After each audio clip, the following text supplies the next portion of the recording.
started, everyone? Let's do it. We're going to be recording this, so we have that. You said that? So first off, I just want to thank everyone for showing up and being here today, even though it's Valentine's Day, a great holiday. I just wanted to share for a second kind of why we're hosting this event, and it definitely ties in with the issues that we were running into while advertising it, which is just super fun.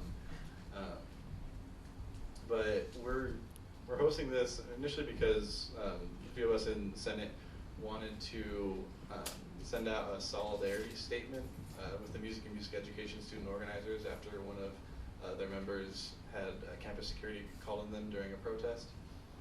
And it really didn't seem like it would be that big of a deal. We were just trying to say, hey, we recognize the systemic racism that kind of action stems from, and we stand with you. And it wasn't going to be a big deal. A ton of Senate was really behind it.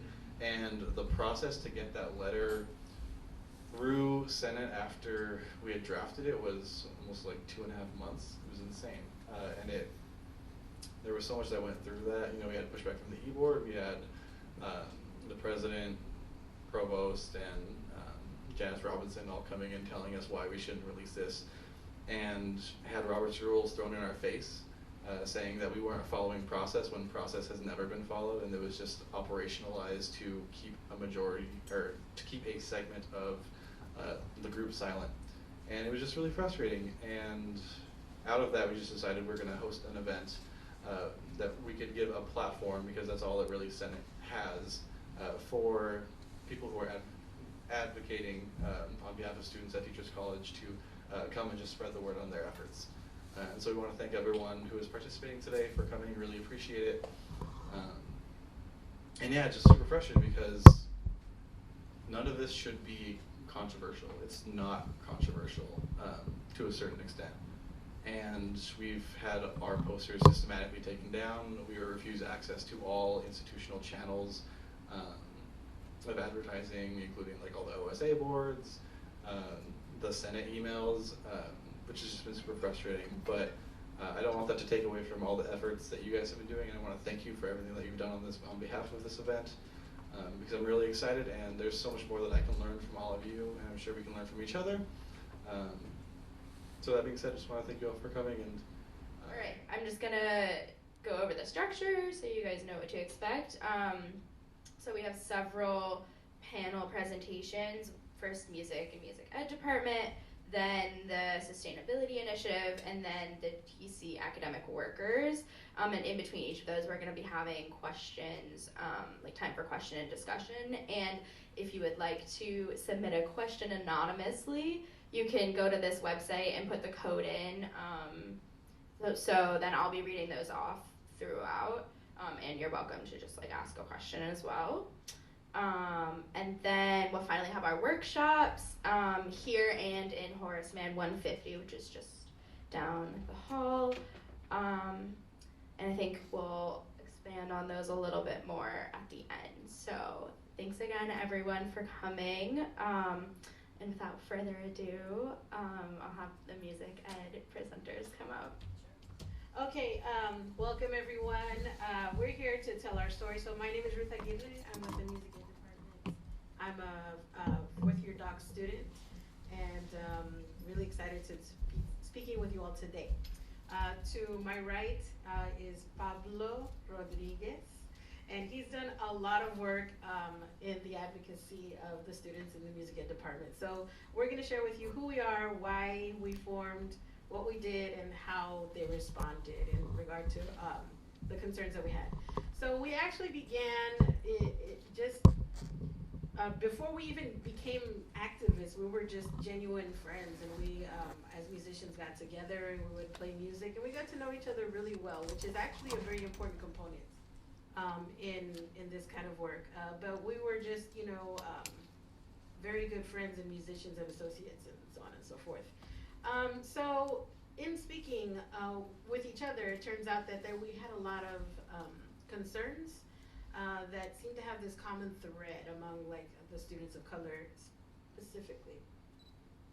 And so, we started hearing stories of some of the faculty not being, I guess, as fair with them or as transparent, or treating them in a way that they felt that they were respected in the department. So we thought, okay, well, we should put these ideas together and talk to our faculty to see what can be done. So we developed a document called Promoting Representation, Transparency, and Culture of Respect. And so it was this big document. There we go. It's actually quite a large document, so it's just that's just the beginning of it, and all of our names on there that compiled this. So we began, well, I'll just share a little bit of it just because it's really long. We are here today to begin a conversation. While our pathways at TC to have been varied, our passion for music and teaching has led us all to this room this evening. As students, we have spent hours reading, so on and so forth, and basically to say at the bottom, come to this meeting from a place of openness and vulnerability, understand that we are here because we're passionate and enthusiastic, so on and so forth. All this to say is that we were genuinely looking for a conversation and to move forward on the things that we're asking for in regard to remedies to our grievances. I'm trying to get out of this document and back to the PowerPoint. Anybody have ideas? There's some beautiful causes. Oh, thank you. It was actually a collaboration of the group. Everybody added in their own piece and included the narratives of the students. Your request is perfectly reasonable. I wonder how the administration responds. Where to, I'm sorry? And I do this, or? Oh. Is that it? The next one. Thank you. Okay, we're not there yet. So we presented our ideas, and then as you could imagine, that we had to wait a long time to actually have any kind of communication back from them. After many times asking them, it seemed that 5 months had passed, and around that timeline of the 5 months is when our colleague DJ Robinson began protest. And so he did 3 weeks of protest, 1 protest per week, in which he played music from his laptop speakers in the music education hallway, while there was faculty meeting going on in one of the rooms. And so upon the 3rd week of doing this, the security was called to come and speak with DJ. Thank goodness nothing happened in regard to nothing violent, and DJ was unharmed. And so they had a conversation, and so DJ did his protest. But we took more issue with the fact that the faculty had called security on DJ, whereas perhaps we know that a conversation should have been more appropriate response to that. And so they were not speaking with him, they just called security.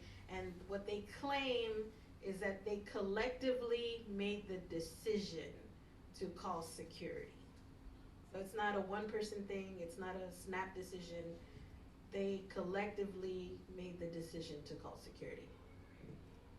So we called it out same day. It was hours later, and we were just asking the faculty, why would you do this? And so those were the answers that we were getting, is that they collectively made this decision, that it seemed that they were painting DJ as a problem type of student, that he was a student in distress, and whereas we all know him very differently as a very strong leader, as someone who is outspoken, speaks his mind, thinks of others, is kind and caring, and so we just couldn't get on board with that. So we built we already had, I guess, our coalition going.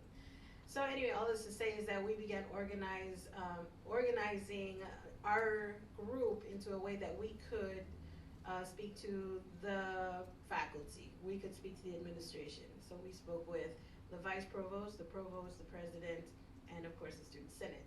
So we were trying every single channel on basically a daily basis, and it lasted for about 2 months. I also spoke with the ombuds. So again, we're trying, all these, it's a very multi-pronged approach. Everybody on board working really hard, creating documents and submitting and editing and, calling this person and emailing that person. And so we decided that it was this kind of daily pressure that was needed for us to make a change, because we're thinking they just kind of want us to go away. And the sooner we can go away, the better. So after much time, we finally did get apologies from the faculty in written form. It was a long and hard road, so even though I spent like 20 seconds talking about it, it was really hard. So anyway, so this was the opening of their statement.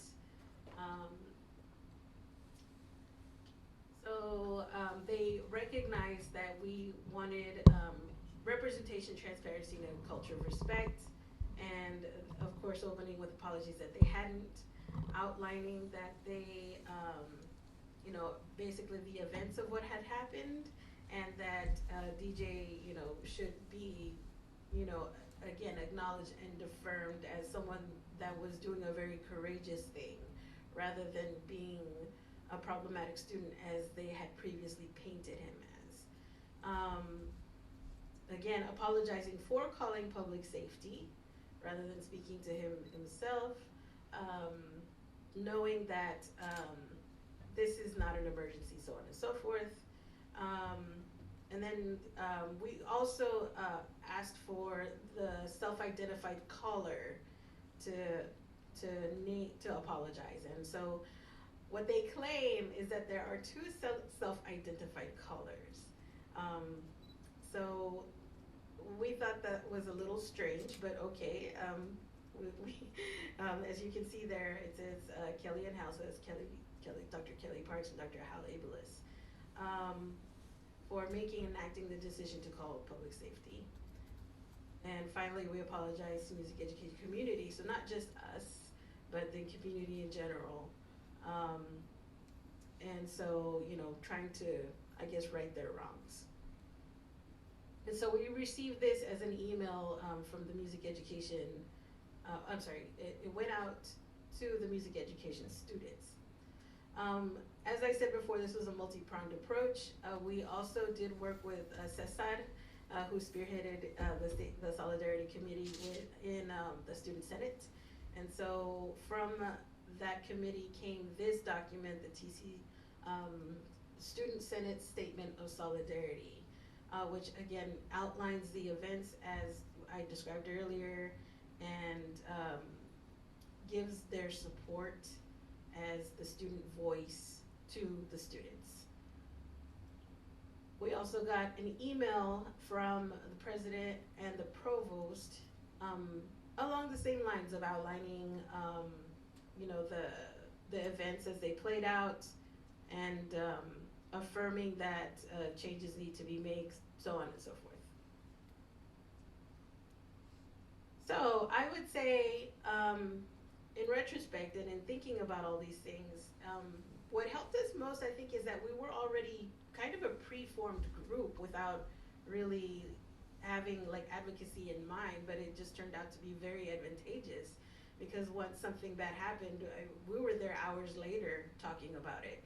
We didn't have to, call a meeting, have a town hall, build coalition, reach across, different student groups. We were already there. So, don't wait for an emergency, for something bad to happen. Have your people ready. Learn to recognize when people are treated inequitably. If you're not sure, ask your friends, ask around. Definitely do ask. Say, hey, I'm not sure. I saw this or I heard this. What do you think about it? It's best to ask. Also work with your group and speak with faculty and school administration to make the change you seek. So it's got to go past, just you talking to your friends. That's a whole lot of preaching to the choir. And so, you have to have these difficult conversations with the people that are most likely to make the moves to make the actual changes. For us, that included the administration, the ombuds, um, and just doing it. And it's true, it takes some courage. So get with your group, there's strength in numbers. Um, yeah, I would say that we're still working on this. We've taken steps to add a diverse faculty to our ranks, and so we're in the middle of that process right now. So I would say that with the strength of the students, we're taking bold steps in making the difference here.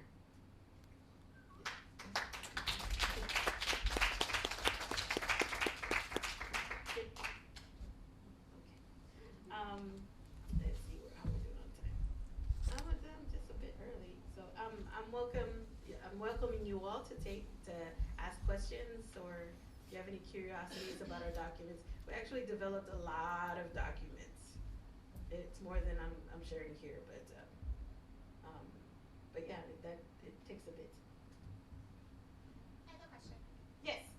Do you think there was a reason the apology and the incident wasn't shared with the TC community at large and only with the music education department? I would say they're trying to silence us and not allow this story to get out of the walls of TC.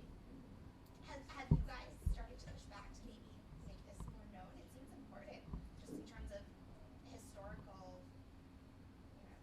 Right, we've talked about releasing all our materials, which also include video of a protest, a different protest that I did not talk about today, but including the reactions to that, which is rather appalling.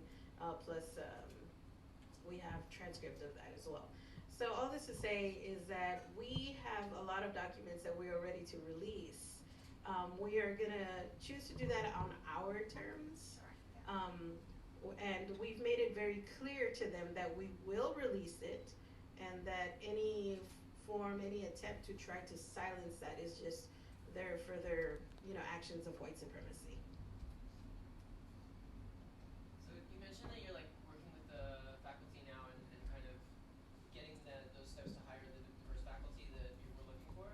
I mean, I'm just curious how you got them to engage in that process eventually, right? I mean, what were those sort of productive steps that led to collaboration that you benefit from? I would say that it seems to me the nail in the coffin was that we were very adamant on releasing materials. There's a threat, Yes. Yes, it seems, they're very protective of their personal reputations and then the reputation of the school itself, which is, money generating for them and for the school. So if any of that is tarnished, then it affects the money in their pocket, their livelihood, their personal, I guess how they navigate academia and how people interact with them thereafter. And how does that process look like today? I mean, are you guys meeting regularly? Are you pitching faculty members or prospective faculty members to them that you found? Are they looking?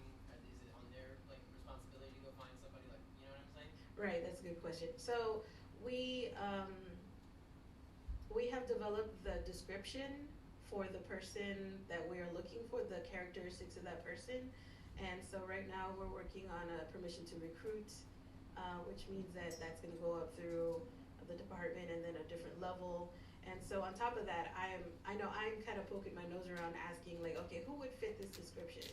And developing a list as well so that, they don't come back with, well, we can't find anyone or no one's qualified, so on and so forth. So I have already a few names on the list, but the more the merrier. Mm-hmm. Is there Slido questions? Did we already answer? Should the Senate release a letter admonishing its own board for their? I think that's a question for Cesar. Okay, and then have you connected with other departments or student groups that have a similar goal of diversifying and combating racism at TC? I've attended a lot of meetings. So I've attended with First Gen and who was it? Some decolonizing kind of group that actually is more interdisciplinary. I'm trying to remember, because I've attended like every student group meeting I've attended, it seems, to say, to tell our story, number one, and then two, to see, if their stories are similar, and sure enough, they are. And so when I talk to the administration and say, hey, I know this is not specific to music, it's actually the whole school, I can't be the first person to say that. I'm hoping I'm not the last person to say that. But it does need to be said again and again and again until they address this. That's a good question. Do you feel that the presidency of TC makes the situation better or worse? It's hard for me to gauge because I didn't ever really have too many opportunities to speak with the former president. I would say, it's hard to say actually, but I'm pleasantly surprised with the statement that came out from the president and the provost, actually. I'm glad that he did it. I'm surprised that he did it, but very glad.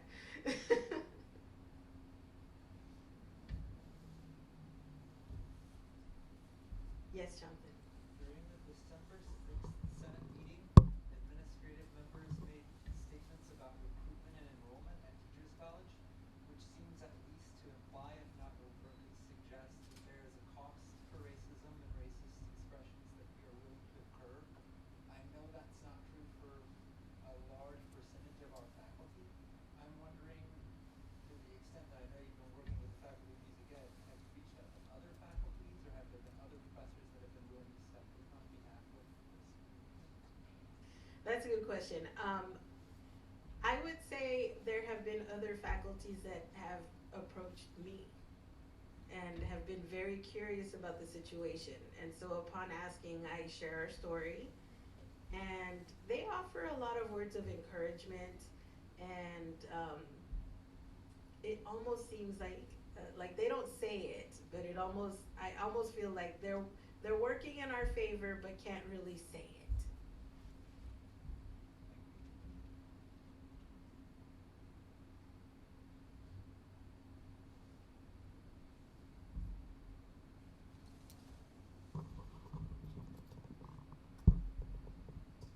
Is there anything like from other student boards or like just from other departments? Like, are there? I guess I'm gonna ask, are there any like practical action steps like what you guys did that you would recommend? I come from the ITS department, and we definitely have similar issues and stuff. What are some ways to get the ball rolling? You guys already had your coalition for the people together, but just to start conversations. Right. Well, it seems to me that for us at least, it seems like that was again a key component for us is to first build that foundation in coalition, because you have strength in numbers, and you can't expect this work to be done with just like one or two people. That's actually kind of dangerous. I don't recommend that. So be sure you have your team with you.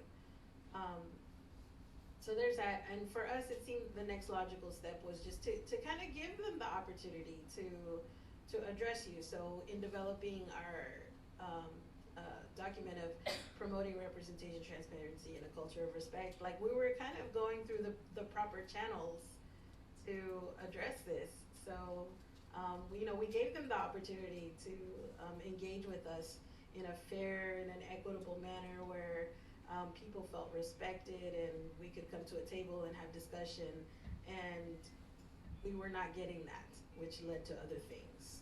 So I think it is important as a first step to, take a proper channel, just to give them the opportunity to engage you in a fair way, and then after that, you do what you do.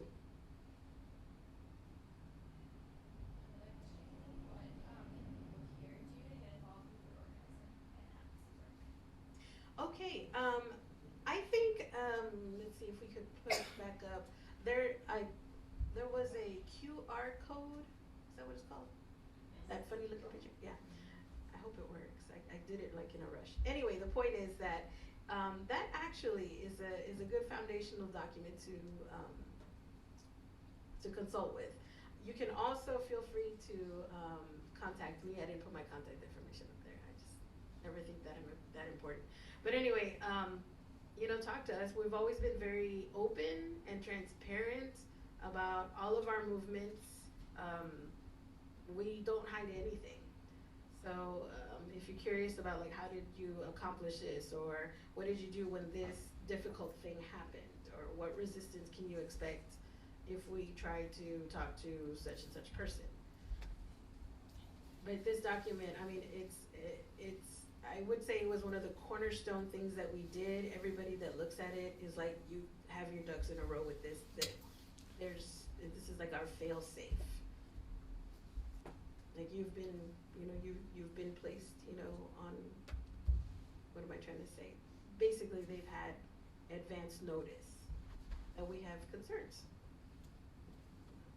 If you haven't already signed up, make sure to do it before you leave, because we will send out the information from each group and the slides, so if you want more.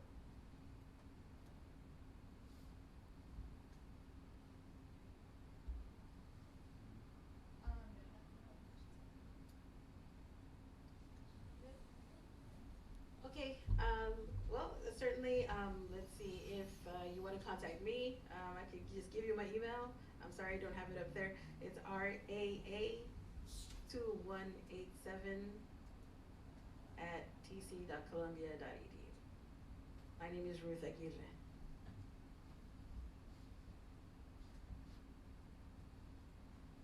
All right, thank you, everybody.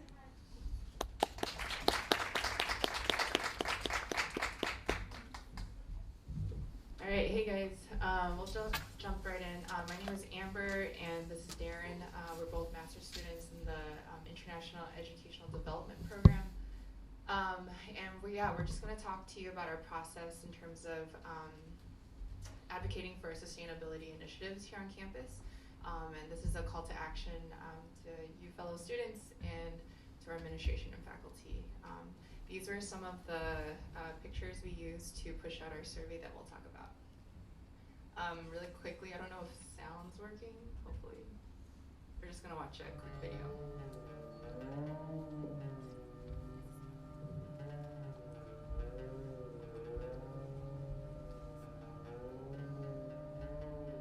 So if you're wondering what we're listening to, essentially, some people were able to connect sound frequency to the levels of greenhouse gases emissions throughout the past 200, 300 years. And we just hear the crazy exponential increase. So I'll just fast forward us. We're almost there. But you just get a sense of urgency by listening through this.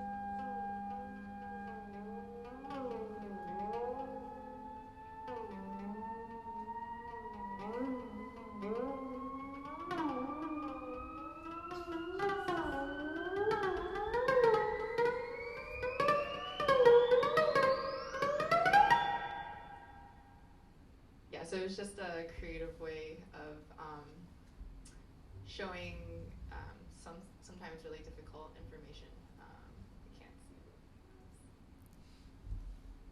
There we go. Great.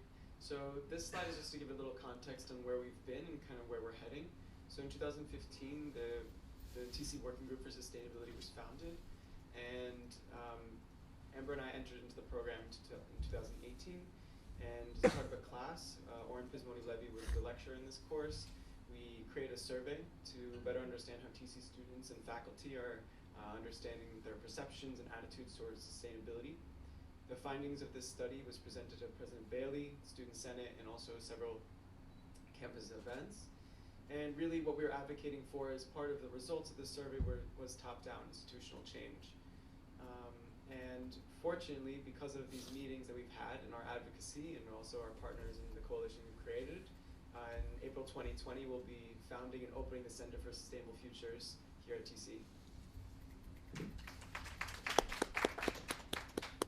Yeah, and so essentially we'll just walk you through some of the data that we collected, our results from the survey, and also how we sort of structured it and presented it to Thomas Bailey, to Student Senate, to other students here on campus.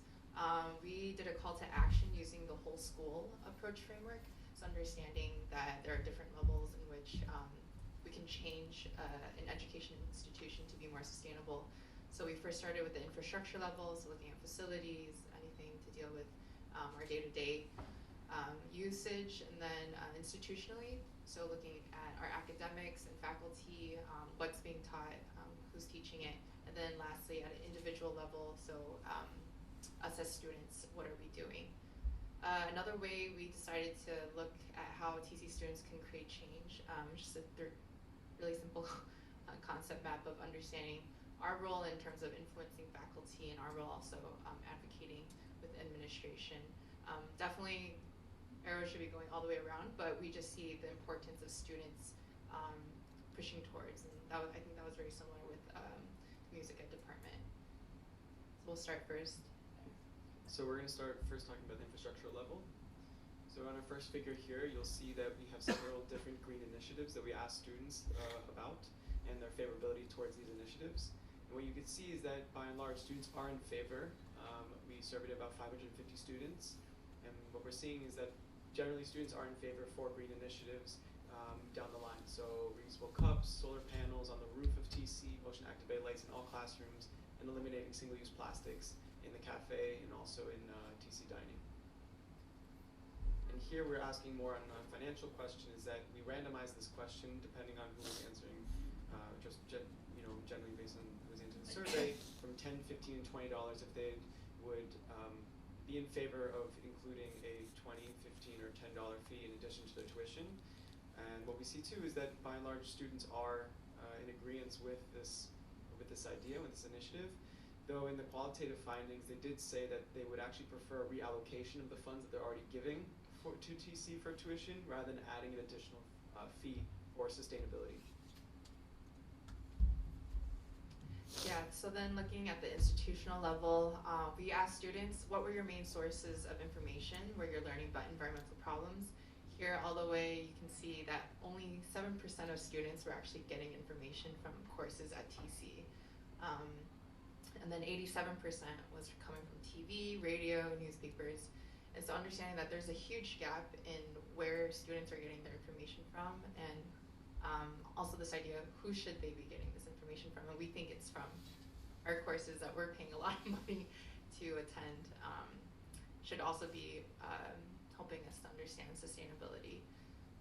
Again, we decided to disaggregate the information by department, and so there's, again, huge gaps between, say, like EPSA and then Health and Behavior Studies, or ITS, which is our department. Yeah, there's not all departments are talking about environmental problems and issues within their coursework. One of the students in our open-ended section said that they would love to see a lecture series on how to incorporate environmental consciousness across different disciplines. And yeah, so we see that students do want to see multidisciplinary approaches and more information, but right now it's not happening. This is the percentage of students who had seen a sustainability statement in their course syllabi. So that basically asks students to only turn in papers or do the readings all through online or electronically instead of having to print out paper, so using less material. And then we also surveyed faculty who were willing to include the sustainability statement, and about 70% were willing to include this. So they were supportive of a statement as well. So we're going to shift over into the individual level. So what you see here in figure 8 is that up at the top we have some pretty simple tasks that students are already doing regarding sustainability, so printing on both sides. But what I would like to draw your attention to is really this thing that is encased in red, so the red rectangle at the bottom, where it's talking about actively participating in environmental events on campus. Only only 4% of students said that they were always doing this, which comes as a challenge because really what we're seeing is that if we're talking about advocacy and being able to advocate for sustainability at TC, perhaps there's a way to be able to improve the network and also improve the coalition of students advocating for sustainability here at TC. Yeah, so given this lack of action that's happening on the ground here at TC, what we're proposing is the implementation of a permanent sustainability task force. So understanding that there will be an official center for sustainable futures, but even though that's coming from top down with faculty and administration, students need to have an important role in the creation of that center. And so essentially this task force will be the student arm. Some main areas that the student arm would be responsible for would be one, keeping the college accountable to transparency in terms of TC investments. Where is our tuition going to? Is it towards renewable energy sources? TC budget, how are they using it for our classrooms, energy, through the residential halls, and also keeping TC accountable for their environmental footprint status. So making sure the students that come through these doors leave understanding what it means to make an impact on the world, both environmentally, socially, and economically. The task force would also be responsible for expanding sustainability knowledge, as you saw across all departments, all disciplines. So programming for sustainable practices, mainstreaming it into the curriculum across all levels, whether you're a doctoral student or you're just here for 1 year as an MA student. Also introducing and experimenting with alternative pedagogies, so indigenous pedagogies, and trying to incorporate more already naturally sustainable pedagogies into our coursework. In addition to this, we're also thinking about how to increase greening efforts at the infrastructural and facilities level, so increasing incentive-based initiatives. So this could be bringing reusable mugs to the cafe and getting a discount, retrofitting buildings to be energy efficient, improving sustainable practices in the residence halls, and in addition to green space on campus, which is already lacking. And really, more than anything, we're looking for a commitment from students, and we're looking for them to advocate for these changes and creating that sense of networking coalition across the different student clubs, and even in coursework and classes, and including sustainability to the culture of the college. And really, that's why we're here, to be able to hopefully invite in a sense of that this sustainable work is important and across disciplines and across the different interests and subject areas here. Yeah, and I think just to add on, we really appreciate this space because I feel like you guys are all people, students who care about the college in the long term.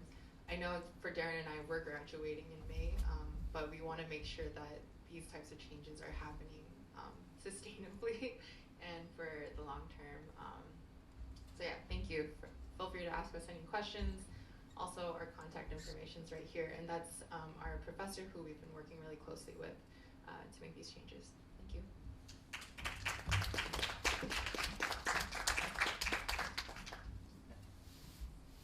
Yes. So, like, forgive my naivete, but I'm so curious about this idea of what it looks like to incorporate sustainability into coursework, and what that looks like. So the sustainable policy, the sustainability policy that you mentioned of double-sided printing or like not printing composable stuff, like that makes sense to me. Throw it on the syllabus sort of thing.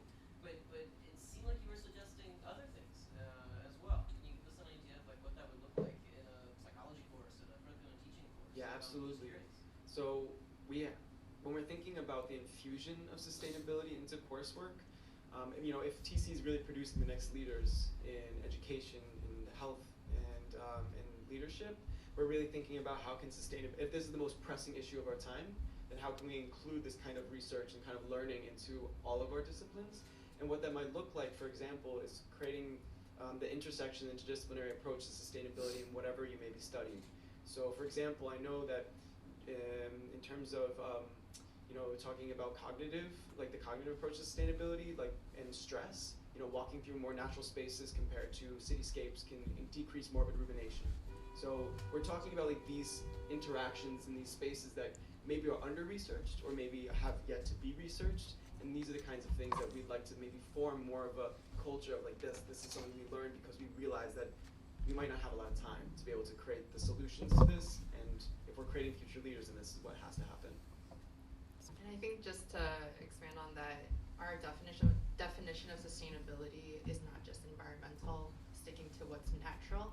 We understand that sustainability happens within the economic sector, the environmental sector, and then social sector. When all these three, like think of a Venn diagram, when they intersect, that's when we have sustainability. And so whatever discipline is relevant,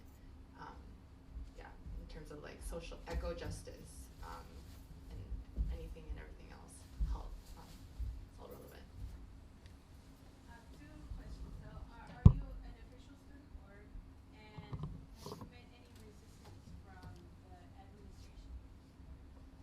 We are not an official student organization yet. I think that is the next step. I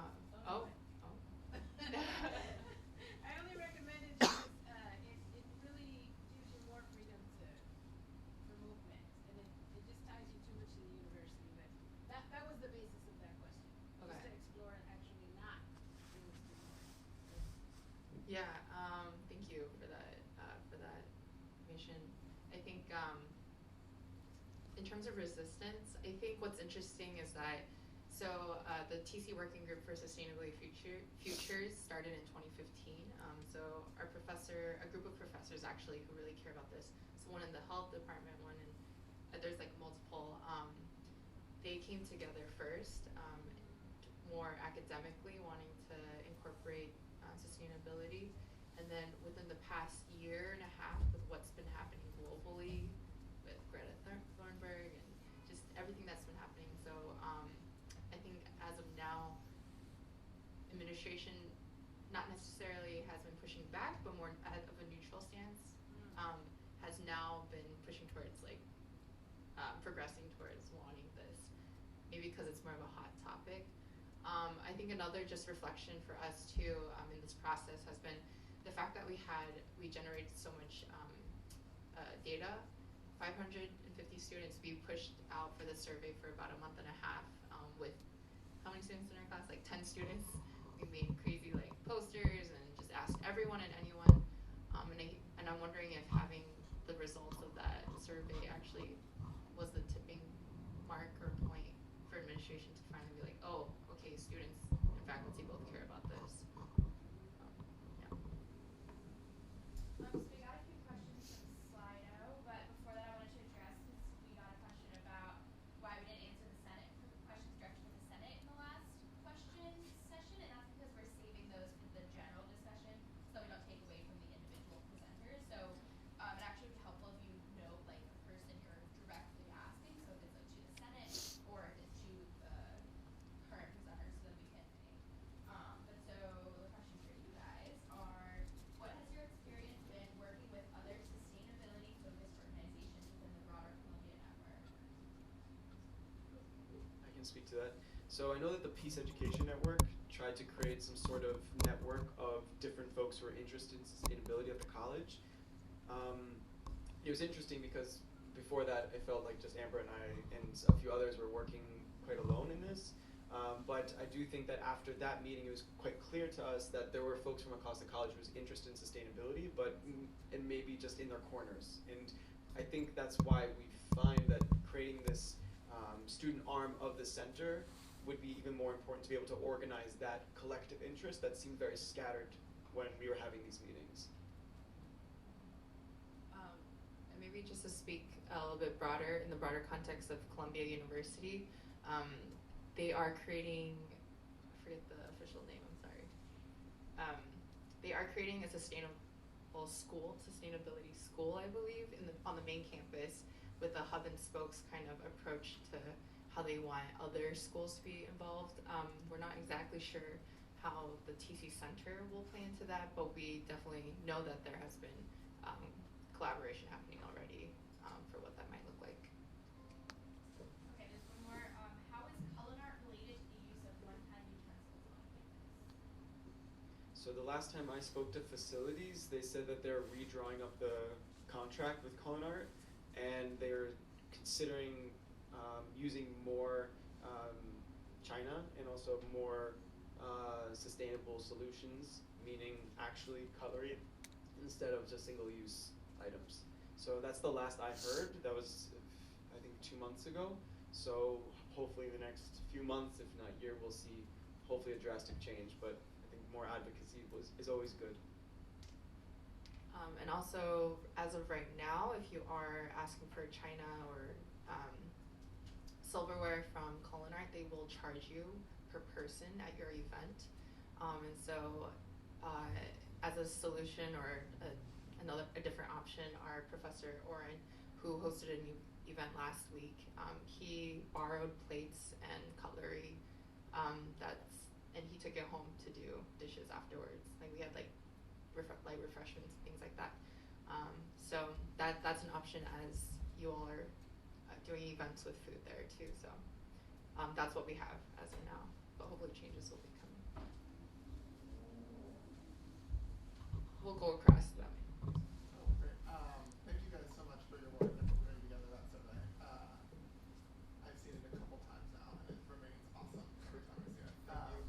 I'm curious, speaking of that meeting from last week, I was wondering what your major takeaways were from that, if any, how it influenced how you're thinking about TC's approach to sustainability of the future. And I guess the reason I'm asking is because I found the meeting both very educational and also a little discouraging. Like at that meeting, we learned that despite having compost bins, they're not actually composting for like a variety. Not like they're just evil and they don't want to compost. Like there are a lot of factors going in. But I was just curious how you guys like what your response to that meeting is, if you have one yet, or if you're still formulating. So I don't think either of us were at that meeting because of other external commitments, but I did hear from a few other students that were there. I also work in res halls right now here at TC, and we've had that same issue where I've like asked about composting bins for all of our students because a lot of us do cook, but they've told us because of how old the buildings are and mice and roach infestation, we can't have a pile of food in a container in the basement or something like that. And so I think it's beyond asking just for a compost bin, but also asking for investing in a system or a structure, or even if it's renovation, because I know our dorms need an upgrade for those of you who live on the dorms right now. And so I don't think it's to be, at least my perspective is not to be discouraged, but to keep asking. I know I've been talking to my supervisors too, like the college needs to see why this is more structural. Why are there so much mice and roaches in our buildings? They need to be addressed, like adjusting the structure of the building, not just not just placing another bin for people to put in food. So yeah. I know we had a question here and then here, and then we'll go to you, Kate. Yeah, well, two things. The first, you probably know this because you live on campus as well. I live in Neres, and this is just like kind of quick aside, but the heat has been on in Neres so high since November that they leave the doors open to vent it out, which like they have to because like it gets dangerously hot. Right? Like I've been turning the heat on in my apartment for 3 days. I'm on the 13th floor. It's just like hot. And it's like things like that. Like there's an easy solution to this. If we choose not to. You know what I mean? The second thing, back to the curriculum, thinking about like what you were saying before, like about a third of the graduates here are going to teach, and then the remainder are going to become policy and research people. It doesn't seem at this point to be an outrageous request that we mandate that like sustainability become a part of everyone's curriculum. Right? Like, there are courses we have to take. Right? Maybe it's not a course, maybe it's something else that we have to do support the project or whatever. But each of us is responsible for contributing in some way through our curricular activities to some sort of sustainable action. Has there been conversations around that with the provost or with academic affairs or anything? So when we last spoke to Student Senate, and also President Bailey was there as well, we did the same presentation. So we did talk about the pedagogical approach to including sustainability. We only hope that they heard. And I do think, as you were saying, it's definitely important. And We even considered having some sort of event where students would be able to come and the professors that work as part of the center would be able to present a little bit more about this intersection of sustainability and their particular discipline. So in hopes that that would generate this idea of this is possible, this is cutting edge, and this is important. Because I just think right now the conversation isn't there in the back of students' minds when they enter into DC. Is sustainability important at the school? And based on your experience with the heat, that's a clear sign that it's not. And I think once these things are dovetailed, the solution to your heating problem, and also when we start thinking about sustainability from the beginning, I think we might see a cultural shift, which is what we're trying to advocate for.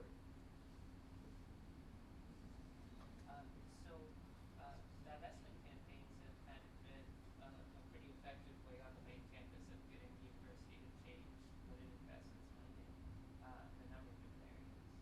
And so I was wondering, I saw in the slides that you all want more information about what those investments are, but I mean, do you feel like you already have a sense that they're investing in some things that should probably be divested from, and maybe a divestment campaign as well, considering whether that might be a good avenue? So as of, if you, on our slide, that's one thing that we ran into in the creation of our survey. Afterwards, we had all this data, we created a concept note to give to the president's office and also to the provost's office.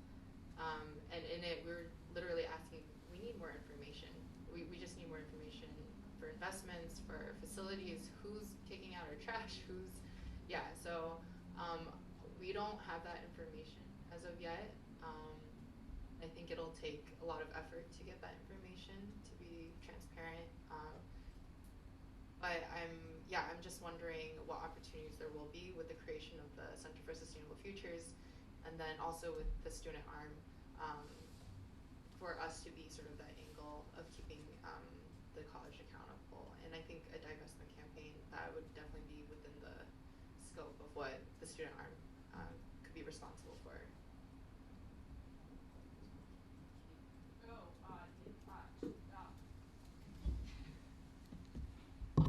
It was in response to the composting question, or your point. I organized the grant. There were 18 families that signed on to the composting facility. In Bancroft? Oh wait, sorry. At the grant. Grant. Okay, yeah. Grant and Sarasota, yes. What's important is that there were 18 families who signed on, and we emailed the head of residence hall and facilities associated with dining.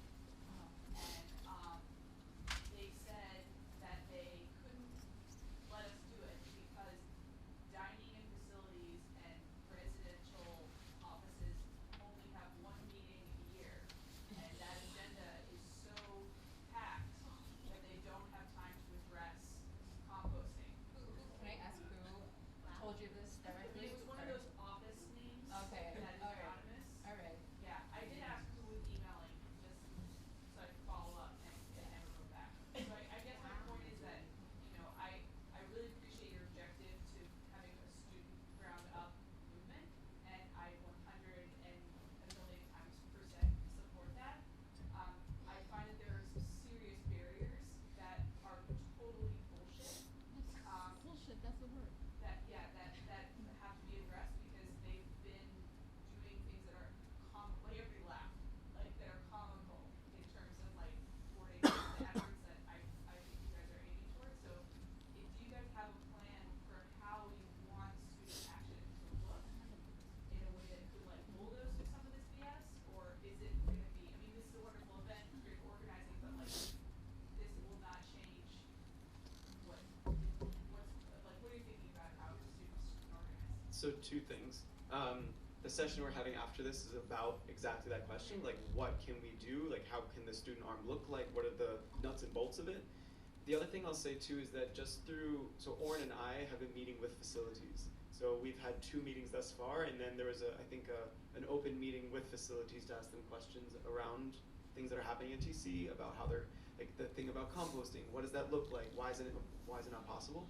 And I think just having that constant relationship with them and constantly visiting them and following up on questions, this is very new for facilities. Like they haven't had that. So for example, they were very excited about this the paper towels in the bathroom, that this is actually coming from more recyclable sources, we would never know. You know, there's no way we would know as students that that was something they were very excited about, because there's no information that's being disseminated to us from facilities. So I think that one of the answers could be is that keeping that relationship alive from the face of the student org, saying we are representatives from the student org, we're fulfilling this responsibility to be able to continue this relationship with facilities, or like a group of faculty members, or even a group of administration, where we constantly keep up that relationship and that working rapport. Sorry, I know there's a lot of questions, but just a comment. I really think having more doctoral students to be in this arm is so important, because I know there are a lot of doc students with families living on campus, and to keep TC accountable to do what they preach. Like, your residents, are they living out what sustainability should look like here in New York City? And understanding that New York City also has its own sustainability policies that are going into place with recycling and waste management, things like that. So there would be support coming from the city, because we have to work under laws and policies with our buildings. So understanding sort of that as a student arm, and then also working closely with facilities departments and offices, so ORS, definitely. I don't know how we're doing on time, but I just want to be all right, so we'll start with Afif and Michael. Are we talking about like the issues, for instance, of accessibility and spaces now, or we're postponing them later? Like, now, what's the topic now? Because I came late. I was finishing. Yeah, we're talking about sustainability. Just sustainability. Mm-hmm. Okay. Just for now. Okay. All right. So when I think I will talk in the second part. Okay. Thank you.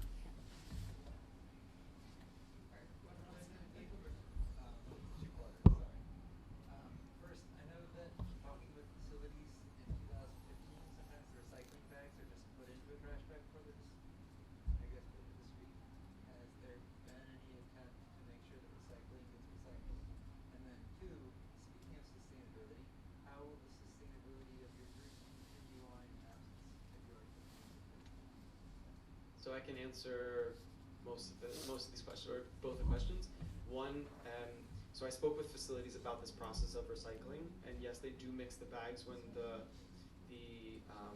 custodians take the garbage away, but they send it to a facility that then re-separates them. So yes, a single stream. Oren has suggested, why does that happen? Because as you just suggested, that creates the impression onto students when they see custodians doing that we actually don't recycle, and we're not properly committing to waste management. So he asked, why don't we actually just keep them separated all the way through? And then it comes into how many bags that they're using, and so there's more to it. But it's really what we see and what we perceive, and then why we ask these questions, like, are we actually recycling? And then to your second question, the sustainability of what Amber and I worked on, and then also what the center is going to be working on. I think that's really why we're here. We're able to see and hopefully express that this is really important, and to see the interest in the room, and to be able to start filling these spots for the next folks to be able to take on this work. Yeah, wink, wink, nudge, nudge. So this is what we're really here to do and to see and to hopefully advocate for, that people continue to take this on. So also on the topic of disposal, from what I know on and you guys, I just studied this like in paramedic, so I'm sure that this is preaching to the choir. But like what I hear about the recycling industry as a whole, right, is that it suffers not from people necessarily recycling or not recycling, but from nobody buying the recycling material. So because if there's no market for it in a capitalist society, nothing's gonna matter. So one of the questions is, have in these conversations, has facilities identified, like the paper towels you mentioned, other sorts of avenues of using recyclable products on a systematic level for the school? I think is like a huge step in the right direction. But then two, also on the topic of disposal, I was told by a Culinart worker that when they clean up from an event that's had like a massive food on the table that nobody's touched, they used to be allowed to take that food home. Okay, they used to be allowed to take that food out of TC and on their way to the subway, give it to the homeless person they found, or the shelter nearby, or whatever else. And now they can't do that anymore. They have to throw it away, and that's the rule. So have you talked about this issue, and is it possible to kind of reverse that back again, at least? And if not, you're going and giving it to the shelter, right? Like, something like this. This is ridiculous. So, I'm going to answer the ridiculous question first Sure. about the latter question. So, what I know is that it's a liability issue, right? So, if someone was to get food poisoning from eating that food, then it would come back to culinary, which is the real unfortunate matter. The likelihood of that ever happening, slim, maybe. I also know that in New York City public schools, this is also an instance. I visited a school in Brooklyn, and I had the cafeteria, the person who runs the cafeteria at the school, tell me that they're mandated to throw out perfectly good food in X amount of time, and that she knows that people take the food, but she can't actually acknowledge it. She has to just turn a blind eye for people to take food. So it has to be completely under the radar, and not acknowledged. And because she could get fired and lose her Can't be job. systematic. Right, no, it in the My way it is question now. is, could a Culinart staff member get fired for taking food after an event as some sort of, insubordination kind of thing? We're recruiting. Would you be interested in taking this role? Can I comment on that really quick? So, like, there's tons. If you walk around the college, there's tons of food being thrown out from this very reason. Like, my office does a luncheon every Thursdays, and maybe half the food gets eaten. But then, like, yeah, What time exactly. is I that see your luncheon? face. It's Where? right. Then at 2 o'clock, about half the staff in the college come and take all that food, which, like, so my friends and I started a WhatsApp group to just let each other know there's food, like, because it is just gonna get thrown out. And if you snag a bunch of it and take it to the librarians will let you put it on the circulation desk. Yeah. So, like, Culinart might not be doing what they should be doing about this problem, but they can't, like, liability letter. But, like, just grab it, put it in the library. I do that on an individual basis all the time, right? Like, but it's a big college. So we have one question or two. I think let's do those two and then the Yeah. two over there. Yeah. No problem. Yeah. I'm really concerned about New York City's policy. I think this is not just a city effort, I think across America. There's a problem with recycled goods costing more than using new plastic. And the complaint is, especially with the little clamshells that we love to use, the blueberries, strawberries, etc. It's so thin, it's really hard to reuse those things, even though I recycle religiously. I just can't put all these strawberry, blueberry things in the garbage. So I'm doing this at home. I'm trying to find places here when I eat or drink or whatever. But New York City is saying, I think, we may have discussed this one day, is that what is really happening to our recycled goods? Some of the manufacturers are saying China doesn't want it anymore. It's too much money to figure out what to do with this plastic, and it's cheaper. It's just cheaper just to have you get something new. So what do you think businesses are doing? What do you think restaurants are doing? And colleges, they're going for the new, because the recycled and the companies and the manufacturers who are in the recycling business is now finding it a bit too hard to get people to, I guess, sort out, the candy wrapper from all that plastic that we throw in there, those lines, like, and do all that. So the labor costs and all that is driving this too high. And my concern is that it may not even be done at a macro level. So we're thinking micro and we're thinking our responsibility. And what annoys me and what really troubles me is what is happening on the city-wide level. And it's like, don't make a fool out of me. I want to know the truth. I don't know how I'm going to get to the bottom of it, but if I gotta go to city council, that's what I'm going to do. But I would love some answers, and I don't know who's demanding answers at this point. But if we're doing all of this and the city is going, maybe like California, we used to come and pick up your garbage, your compost and everything, but basically it's costing too much to do this. I think we're just throwing it in the garbage dump. That's Yeah. really what's happening to your efforts, and I think that's a slight. It's embarrassing, and maybe there should be a department in school where we're studying really what happens to our stuff. Right. Because it's like poisoning our waters and whatever. So I hear your frustration, and I think this is like a lot of what's fueling our work, is that we are also frustrated too. And I will say that the center has been having a long-standing relationship with the Department of Education, so we do have a bit of a governmental influence and a partnership and a collaboration that's happening. So in the past few years, we've actually had the PTA, the Parent Teacher Association, coming to the school to talk about sustainability issues that's happening in their schools. DOS, Department of Sanitation yet? The DOE, but we've also met with folks Sanitation, from sanitation. we've also met with folks from sanitation as well. And so there are these like areas, these channels and these fine areas of contention between what the policy is and the practice. So as exactly as you're saying, but at least the conversation between a research institution here and the DOE, we're having this back and forth. And particularly we're talking about sustainability coordinators because each school in New York City is supposed to have a sustainability coordinator at each school. So you're talking about over 1,000 individuals who are working in schools to be able to promote sustainability. Now really, we're trying to find out how effective are they being and also how they understand sustainability. So really this is kind of at the beginning stages of seeing and kind of exploring the frustration at a macro level to what you're saying. I think I want accountability at the top. Because don't make a fool out of all these schools who are doing all this stuff and then you're throwing it into the garbage heap. Then we're wasting our time. We're just wasting time. The other question. I just actually wanted to make a comment. First thing, like how we kind of like combat the excess food and their kind of strategy around that is that they have a listserv that goes out to like the whole campus and then everyone gets like notified like, hey, there's free food in like one of the halls or whatever, but there's never like not a chain of information for things to go to waste. So whether it be food, free items, different opportunities, there's always kind of that interconnectedness that maybe can be implemented in TC or Columbia. I'm not sure what I really do.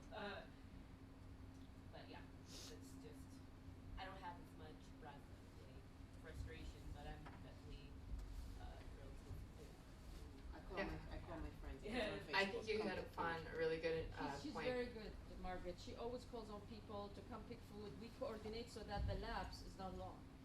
And people can get it right fresh. Take Right. her off to the library. I just Yeah.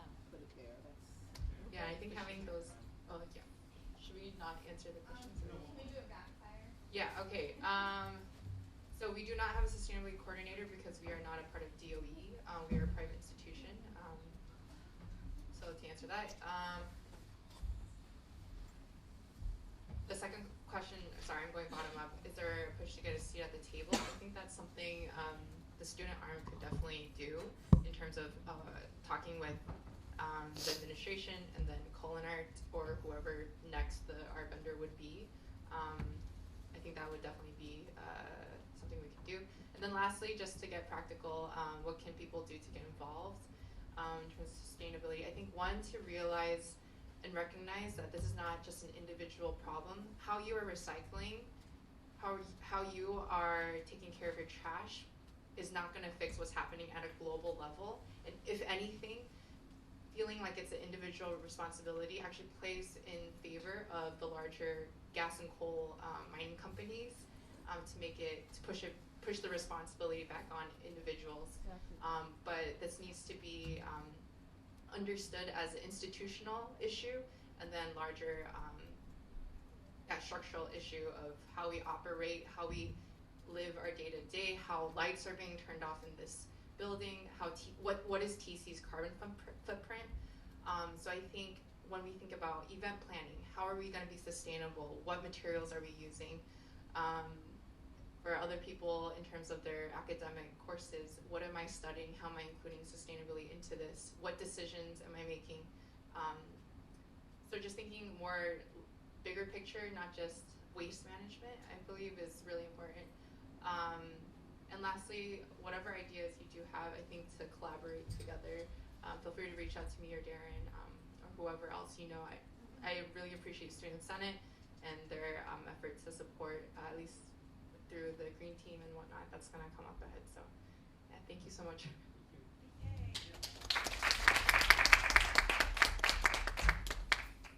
Hi everyone. Hi. We're Teachers College Academic Workers. We're an organizing body that's been trying to organize for a student union for a number of years.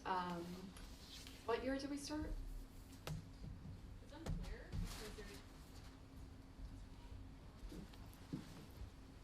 It's unclear, but we think we started in the late 90s, and then the current push with the members that you see before you started in 2017. And we also have with us GWC from Columbia University, who's going to talk about the work that they've done and all the negotiating that they've done with the administration at Columbia.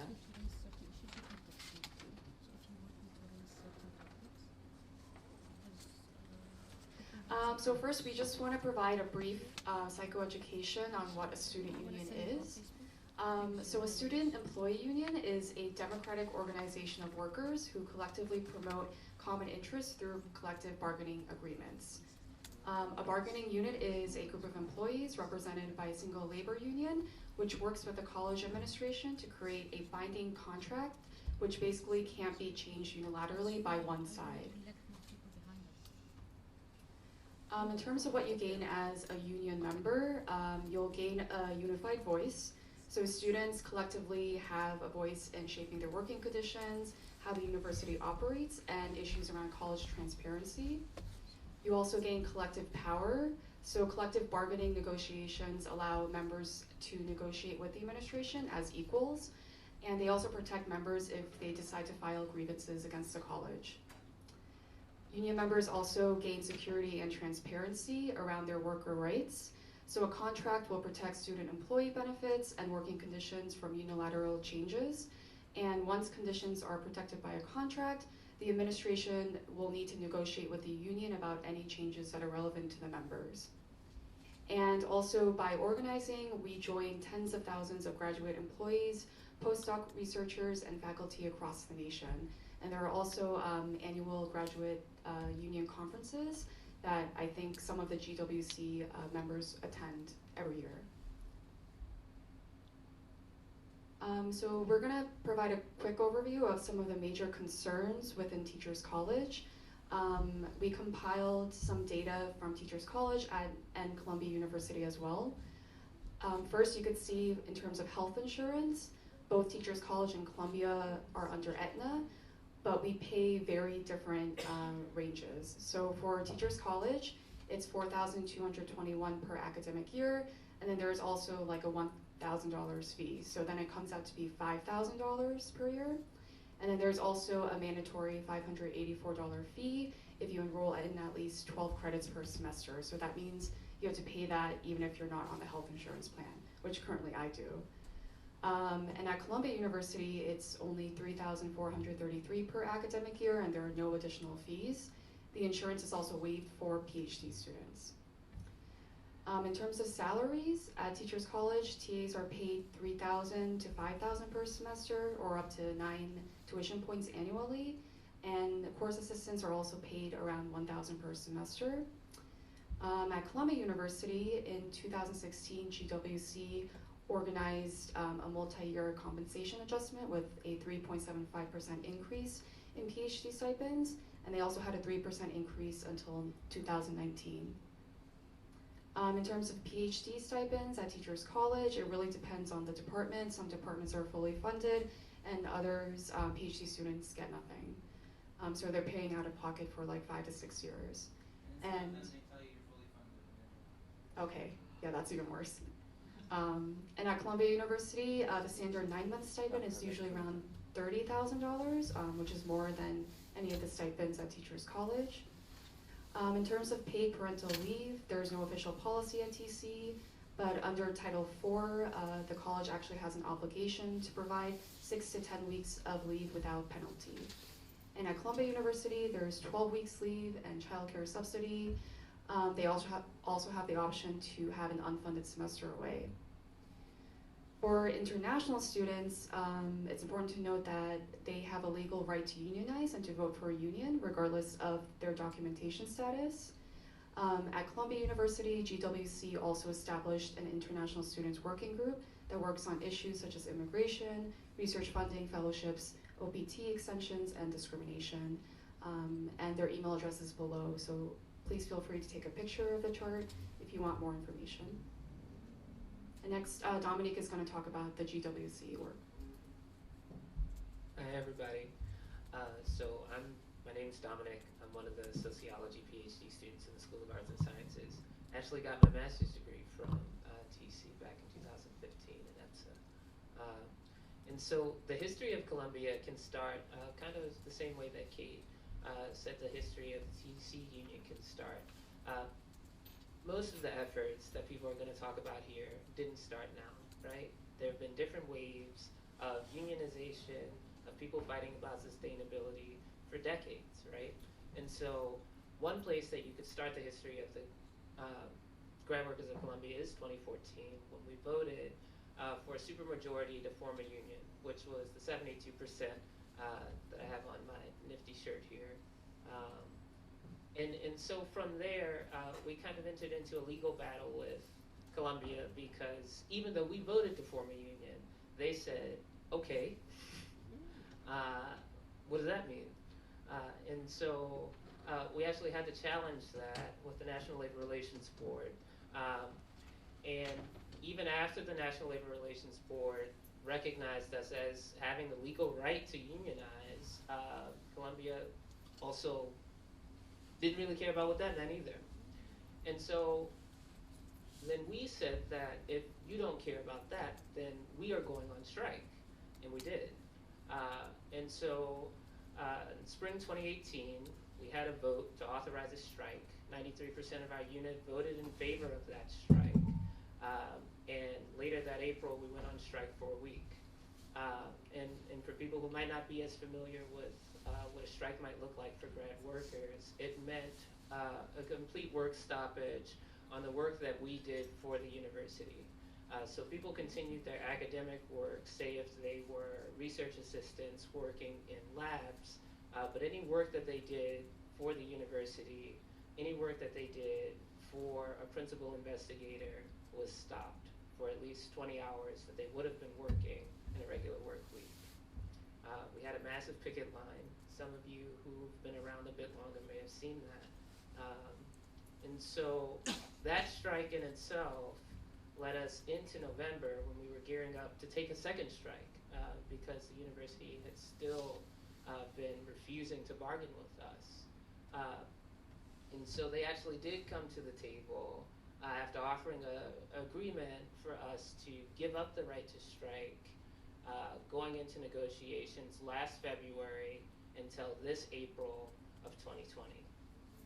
And so I was actually elected to be one of the members of the bargaining committee, and I've been sitting at the table with Columbia, and I can tell you that they're a terrible fucking boss. And they're recalcitrant about the sorts of things that they will fight with you about. And so we have about 35 different articles in a contract that we've proposed. Everything ranging from compensation to non-discrimination and harassment to health insurance. The university does not want to negotiate with us about health insurance right now as a real deal issue. And it's laughable to believe that we would accept that. We won't, and we're not going to. And so we're in the current place that we are organizing for another strike.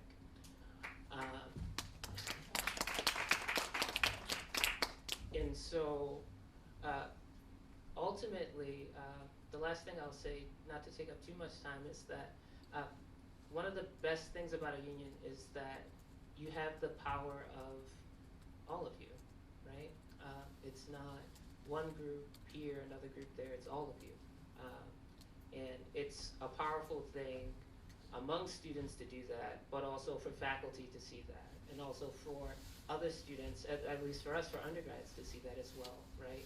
And so we harness all of this power for people who want graduate school to look different, because it has to look different for all of us, right? We're not a bunch of barely 20-year-old people just out here, single, no family, and I can just go and be a monk and live off of very little, right? And just study all the time. They don't pay us enough for that, right? So grad school is gonna have to start to look different, and if they won't do it, we're gonna do it, right? And so that's the power that a union can give you.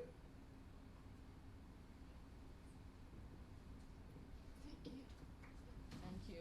Yeah, thank you for Dominic's very powerful words. And I want to address some issues on the rights of international students, because I'm an international student, and I saw some international students here too, and it's very hard for me to get started on like knowing the ideas of unionizing, and am I allowed to do that? Will it affect my status, like visas and so on? So I want to just clear something out here. So first, I want to show that there's around like a fifth numbers of students at TC that are international students. So we are powerful, and a lot of us, like around 1,000, more than 1,000 students here, are international students. So we definitely need to voice our needs and concerns. So first, the question is, can I join a union in the United States if I'm here on a foreign student visa? The answer is clearly yes, and regardless of any national origin or types of visa. And yeah, the next one is, are there any restrictions on my ability to participate in union activities such as picketing, rallies, and lifting? So the answer is no. We don't really have a lot of restrictions on us regarding political activities. The only relevant restriction, as I bolded here, is the financial contributions to political organizations in the United States. So all the other things we can do, like we can even join a campaign, that's fine. So only if we don't contribute any like monies to the organization, political organization. And the next question, like, will my union membership or union activity affect visa application that I may make in the future? Because some people, like especially some old people we talk to, like some like young students like me, they said it may affect in the future that when you are trying to renew your visa and something like that, and they did collect data on your like union status or your union activities beforehand, but it's already been removed from the visa application forms a couple of years ago. So right now, they won't have any data on that, and it's against the law for U.S. citizenship and immigration services, because they don't allow to ask any questions on your union status. And the last one I want to share with you is that right now we know we are safe to join a union, and the next step is what should we do together, and how can we benefit from joining a union? So I listed some examples also from GWC that how they help international students like on main campus. I think we can definitely do something similar here. Is the first thing, like they want some like research fundings for international students, and they waive the international student fee, and that's something like a lot of international students, when they first join the university, they don't really know like all the types of different kind of fees on their payment bills. Like it just looks like different things. I really need to pay the administration fee and like some spring special fee. It's like very unclear what is that fee used for. So that's how a union can organize the students together and ask the administration to give us clearer details on that. And also like the OPT for international students, the OPT STEM extension, that's also something we can do together to ask for more like extension, longer extension. And the last two things regarding the tax issue is that like on the first hand, it's very hard for international students to know about the entire structure of how the tax is getting collected here in the US. And on the other hand, there is a very specific issue listed on the GWC website that in 2014, like a lot of international students were receiving emails from Internal Revenue Service saying that they found the discrepancy between their documents and the document provided by Columbia University, the tax document. So that's because of more than a year delayed of the tax return files from Columbia University's regarding all the international students. So that is something it's very hard for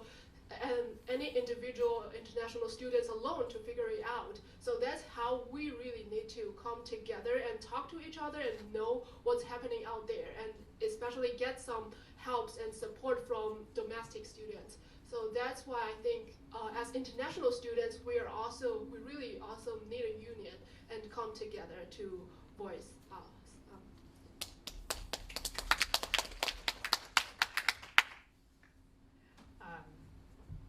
Oh, great. So I'm Kate. I'm working with the team up here to build the Teachers College Academic Workers Union. We're not a union yet, We haven't signed up to join any of the local unions, which is a goal we have.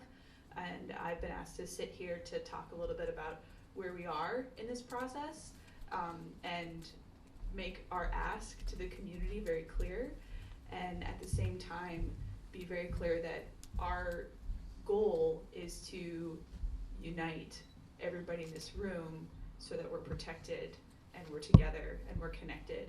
So to re-emphasize the love and support we have for the students in the music education department and the students who are fighting for sustainability at Teachers College, I just really appreciate you guys being here and want you to know that we're here to work with you to make sure that we're connected and we're supporting each other. And I hope that this is not the last time we all get together in this room, because I feel a lot of strength and I deeply appreciate everybody for being here. So with that said, my clicker is broken, so I will just make things up.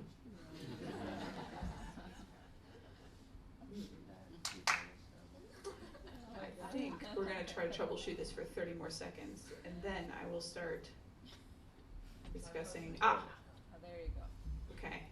So the first thing I want to emphasize is just meeting regularly really builds on what Ruth was saying about building a community.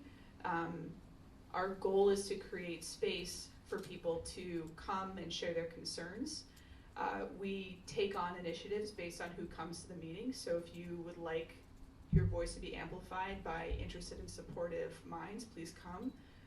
Our goal is to hear and support, and then take action where we can. Our next meeting is Friday, February 21st, in the TC Library, room 101. The TC Library, big shout out to them, they've been very supportive of just letting us meet in their spaces. How did you manage? Oh. So then the other thing we're doing, in addition to meeting and building community, is we are organizing by gathering data, building our network, disseminating a petition, and communicating our concerns. And no doubt to you, you will get to click on all of those links and learn more about our work. But I'll tell you a little bit about the work in summary. First, as Tina mentioned, we've done some data collection. We've distributed a survey in a semi-organized manner with under 50 respondents, so we need to grow more. We brought the survey with us tonight, so if you want to add to our data collection, we'd appreciate it. One thing we want to emphasize is that the survey showed these particular categories as being major concerns for students, and the survey was distributed in 2017, 2018, and 2019. So it's not perfect, but we feel like we have a good sense that people are concerned about housing, healthcare, benefits and family leave, compensation, which is also something we cover with credits, transparency, job security, and we added the discrimination item later in the survey, which is why it's so low. I think if we'd been including that since 2017, that would probably be higher, unfortunately. Transparency, we've noticed, is an overlapping concern for all the speakers tonight, so I think that's why it's boxed. And we also think that that is a move that we can really push the administration on because it doesn't cost them anything. Most of the demands that we're making, as Tina highlighted, are indeed financial and will be expensive to the university, and that's why they're going to try to tear us down. But the hope is that if we build a relationship and make it clear that they can do a lot by just communicating with us and being clear with us, we can really make some winnable actions happen immediately that I think will further our efforts. Okay, so our work to build a network. The boss is very organized. This is a typical structure of a business, a higher ed institution, a corporation. The workers typically are not organized, and that's intentional. They want us to be less organized than they are, because that makes it difficult for us to respond to their organized responses. Our hope is that we can organize through conversations with each other tonight is a fantastic opportunity, but usually we're just doing one-on-one conversations with people. Then we coordinate leaders within communities, and then the organizer recruits leaders to an organizing committee. And the hope is that we'll create this wheel with spokes connecting us to smaller groups all over Teachers College. We're seeing that as being the most sustainable model for our organizing design. What we're hoping is that we can organize by department. Each department will have its own leadership body because one, let's face it, TC is, each department is its own beast. They're all organized in very different ways. And they really understand what their needs are and who they are and what the students in those departments are struggling with. These organizations do exist already, and they're often referred to as student advocacy councils, SACs, and sometimes they're called graduate student collaboratives. Raise your hand if you know a SAC or a graduate student collaborative. Okay, keep your hand up if you're on one. Great, cool, okay. Well, the hope is that we're connecting those leaders and working together to make sure that those leaders are connected with all the people in their department as well. So far we've identified SACs in these departments. What we'd like to do is support students who are interested in becoming leaders in their departments so we can expand this network and then have everybody, or at least a few representatives from each department, come to our organizational meetings so we can create like a wheel with spokes as our organizing body. Okay. We also have a petition. Right now, last we checked, we have actually a little over 257 signatures, but the hope here is that this is a pool of data that shows the administration that we have support for a union at Teachers College. You can scan this QR code right now and sign the petition immediately. Also, this will be sent out to you so you can find it through the slides and complete it. This website includes a little video that we made that highlights the demands that we've put together from the data we've collected. It includes our mission and includes our goals. I'm just leaving it up there for emphasis. One more second.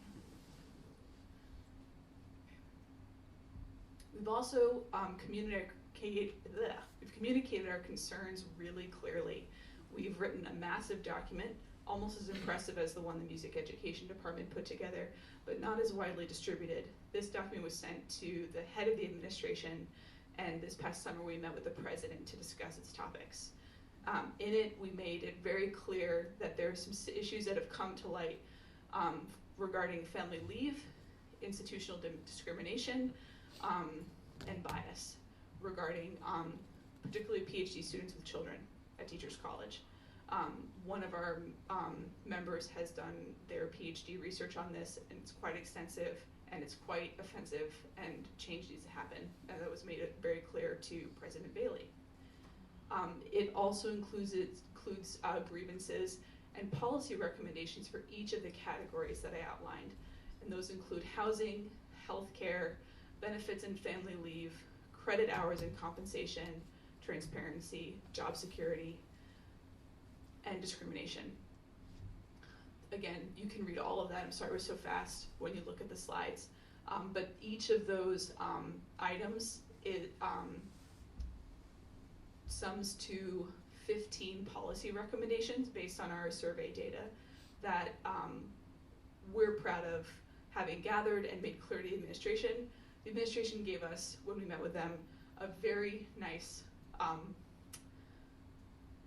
table and non-reusable bottles of water, and they made sure we all had chairs, and they nodded and smiled, and then we never heard back from them again. There was an email that was, we don't have a copy of it. I appreciate the music head putting their responses up. There was a response that was just saying, we're so glad that you were able to share your concerns with us, and we are interested in hearing all voices at Teachers College. I think implying that they felt that we were not representative of all voices at Teachers College, which is perfectly fair. We're still building our body and our membership. If you'd like the people who are building some momentum around getting your voice heard, to help you raise up your voice, please let us know. Please feel free to join us. Our goal is really just to make sure we're connected and we're protected, and that our basic rights are met as students. We have this beautiful video that I'm not going to play for you, but on the slides when you go, you'll see that we've put together a video that introduces the policy recommendations that we presented to President Bailey. So you can watch those to your heart's content with a bowl of popcorn and a cup of cocoa later. But that leaves, I think that's our last slide, right? So that leaves me just to say, yeah. Can you open the questions tab? I think I can, yeah. I think I hit escape and then I navigate over here to this, right? Mm-hmm. Is that correct? And then presentation mode. Cool. Okay, so I really appreciate any questions. I want to say one last thing, which is that I deeply appreciate everybody who's sitting here. Everybody here has done a ton of work to connect, support, show love, and fight for every single person who's walked into a meeting, every single person who's connected to us. And I really admire that the goal has been to always help the students at this school selflessly. So I just want to give a lot of love to Tina, to Dominic, and Karen for being just amazing.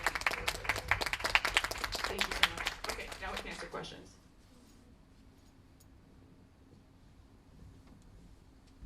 Yeah, let's do hands first. Yeah. Hi, my name is Afaf. I used to be an international student. I recently got my green card, and that enabled me to continue with my studies because I needed a student loan, and here we are. 33 years in this institution, and the first time I see that there's actually work, because as you said, we need to connect and we need to know what's going on. I have experience with activism that's recent, and it's built on my grievance. I think I kind of like internalized that there are things I can't change, so let me finish my work, let me finish my homework and go home. I used to have 3 jobs, freelancing, translation, tutoring, you name it, just to pay for this institution. Now, student loan, God bless, but at the same time, I'm facing some issues with transparency that are nonstop, honestly, nonstop. From day one until now, there are things I ask questions about in the department, outside the department, no answer. Recently, the lab hours were reduced till 10. I'm doing my comps, so I'm very happy to be done. I'm doing my comprehensives, every day working 10, 11 hours, you name it, just to get through. Persevere, right? That's the word. And then suddenly they cut the hours. 2 years ago, they cut the hours, Friday and Saturday. I thought maybe students are just happy. Maybe TC is not for everybody. Maybe students do not need a library. I was at Georgetown. I did my master's at Georgetown, 24/7, hot coffee, hot, you name it, everything you want. And I was like, don't compare. You know the struggles that humans go through, especially if you're a woman. People are like, you're emotional. There's something wrong with you, right? So you try to leave all of that, focus on your study, on your goal. But goal in life is not only getting a degree. Goal in life is to be part of a community that believes, a community that wants to take care of moms. I'm not a mom, but I want to see moms taken care of. I want to see families taken care of. I want to see environment taken care of. And I think activism is key to that.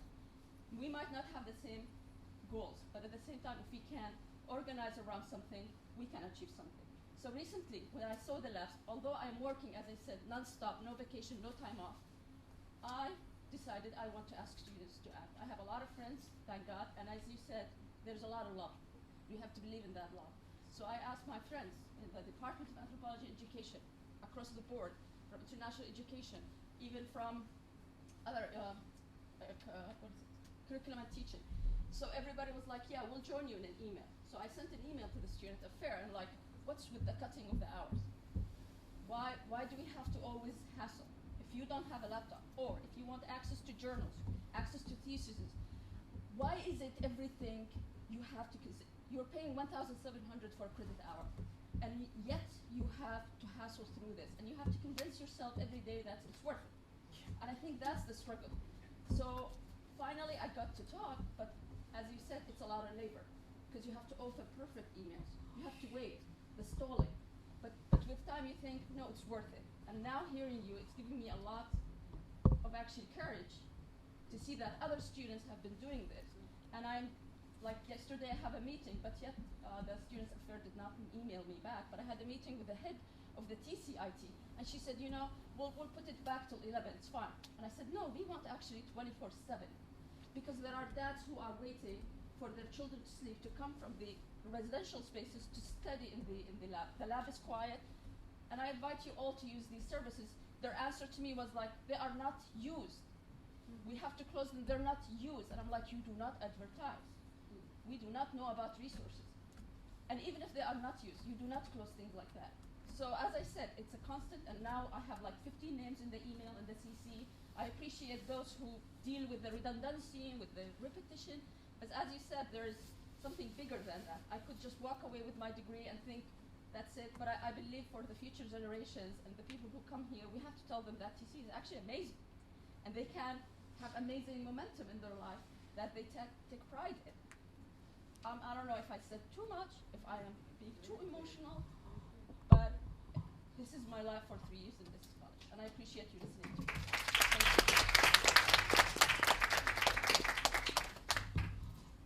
Is there anything we can do to support what you're doing?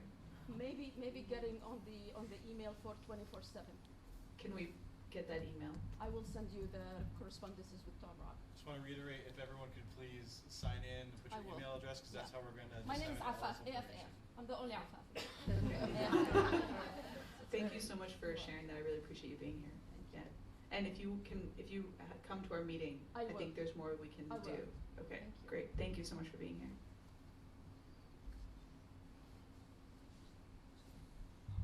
Okay, I'll start at the top. How can general TC students get representation? In other words, these same issues, for example, with bargaining, health insurance rates, parental leave, etc., even if we don't work for Columbia or Teachers College?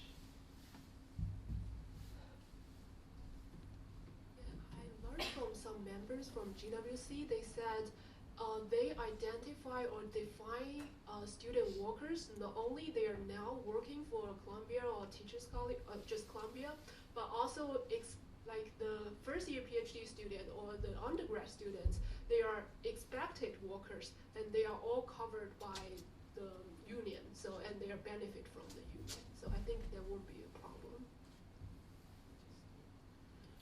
Yeah, so I mean, this is always one of the tougher fights, and I think it's something that we try and make the benefits that we're fighting for as expansive as possible, right?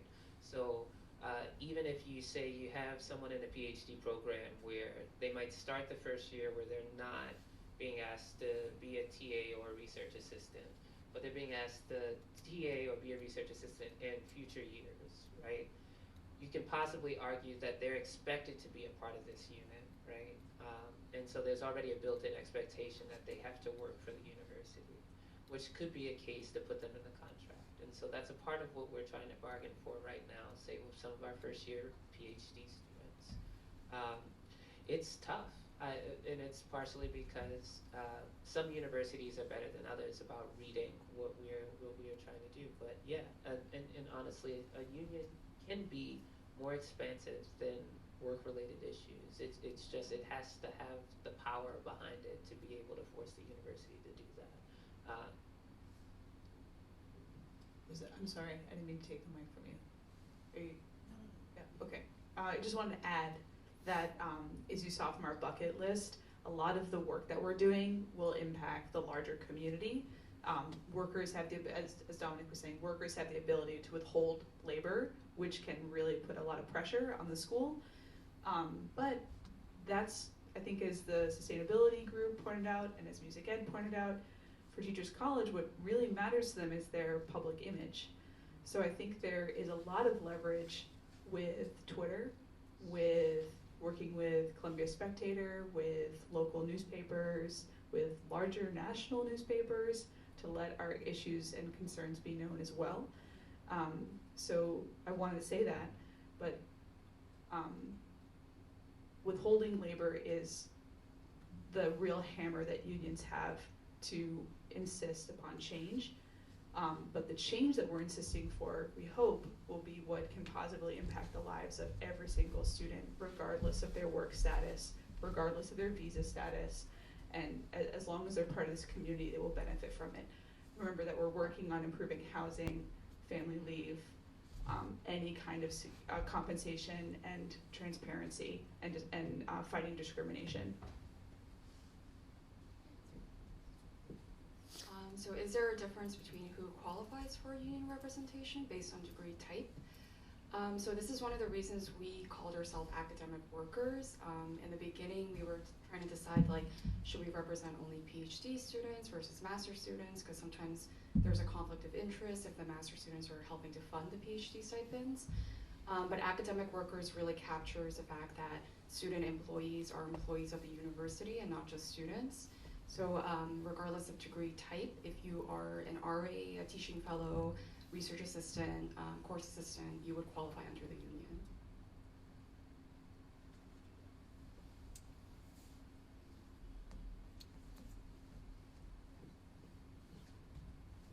So the question is, has Teachers College aligned, or has there been an effort in connecting with mobilized unions such as the American Federation of Teachers to better advocate to the powers? We've met with several union representatives from actually it's really just been United Auto Workers right now, but we're interested in meeting with the American Federation of Teachers as well. I think right now we are working internally to, as I showed before, organize a wheel of connected departments.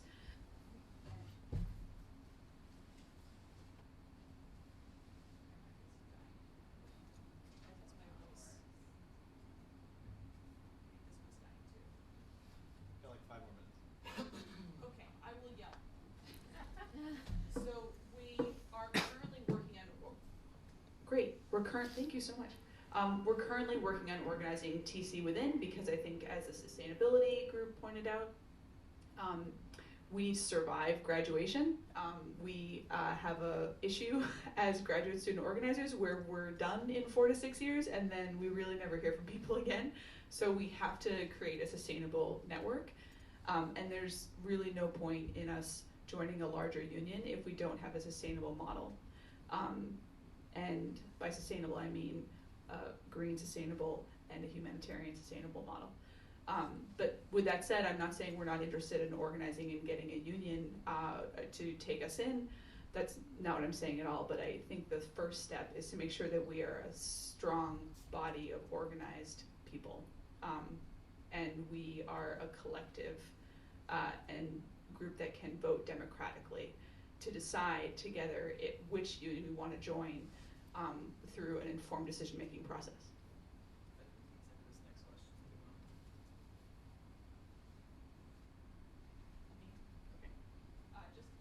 Just to clarify, we can join you. So we can join you guys if we're in a degree program at Teachers College, and the expectation is that we will work for Teachers College and Columbia in the future. Yes, that's correct. I can use this one. It works for you. So one of the things that has happened rather recently and is still somewhat ongoing is, as many of you know, there are plenty of TC PhD students who have to work for Columbia pretty regularly. Some of us in the grad workers of Columbia have made the case to the rest of the union that they need to be a part of our unit. We're negotiating a contract right now. Let's do this right now. And so we've made steps in that direction. I think a part of the issue right now is still getting clear about the contours of how many people are working for Columbia at TC right now, and getting those people to sign union cards as soon as possible. If you work for Columbia, right now you can sign a union card for the grad workers of Columbia today. Our website is columbiagradunion.org. And I think it's under a link that is get more involved. You can sign a union card. I'd really encourage you to do it because, and this is where we're getting into the internal union politics, which I can talk a whole lot more about. the rest of the body needs more of a push, and to get clear about how important TC workers who work for Columbia can be to our larger union. It's a part of why I'm also here. And so, yeah, if that's something you want to talk about more, I'd be happy to talk about that. I just I've got like two comments, I guess.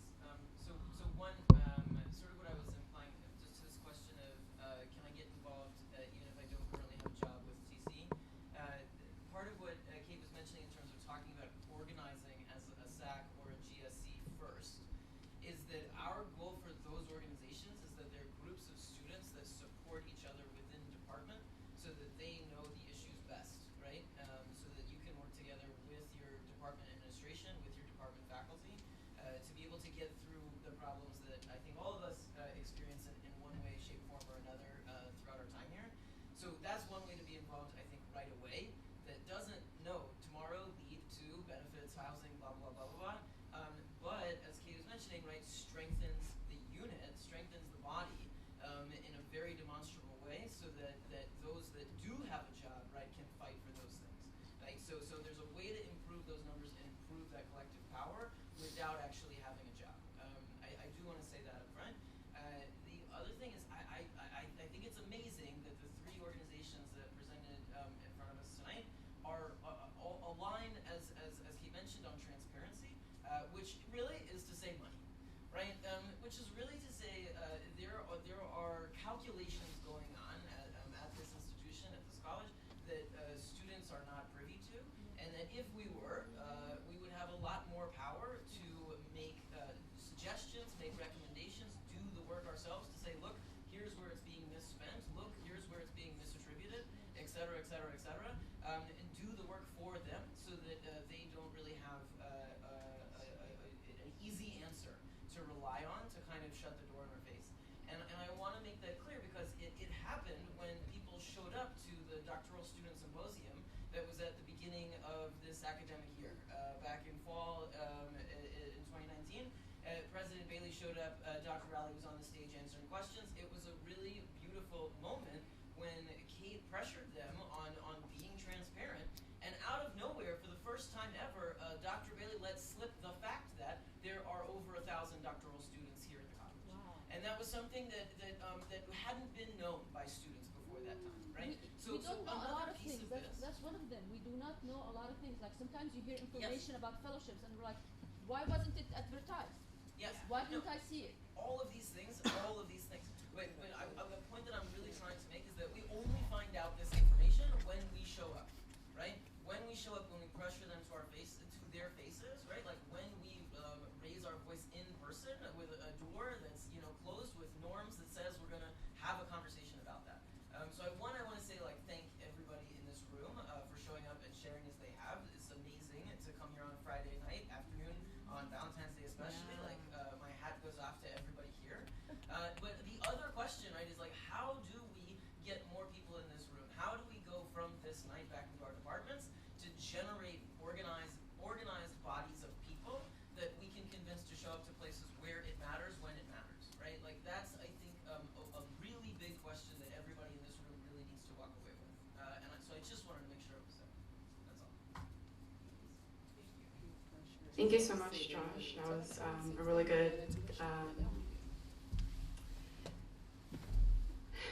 what's the word? Thank you for channeling our anger and our sense of injustice against the college. Yeah. And I think that you highlighted something really important in terms of structural issues here and the fact that we're siloed intentionally, and there's a lack of communication between the administration and the student body. And we really have power in numbers and in organizing and being really smart about how we use our strategies.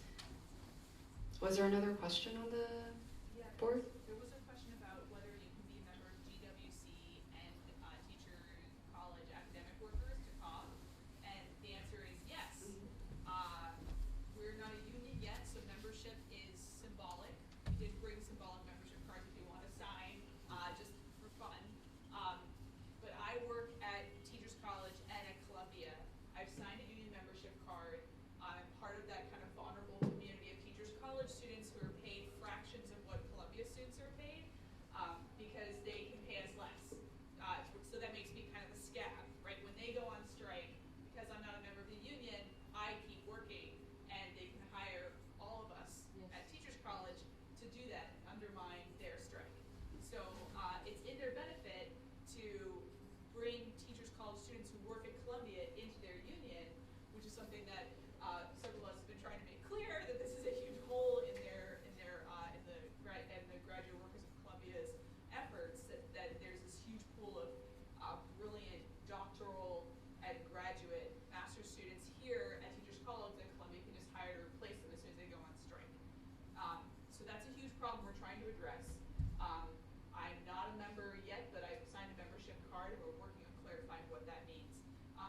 do work for Teachers College and Columbia at the same time, please come talk to us.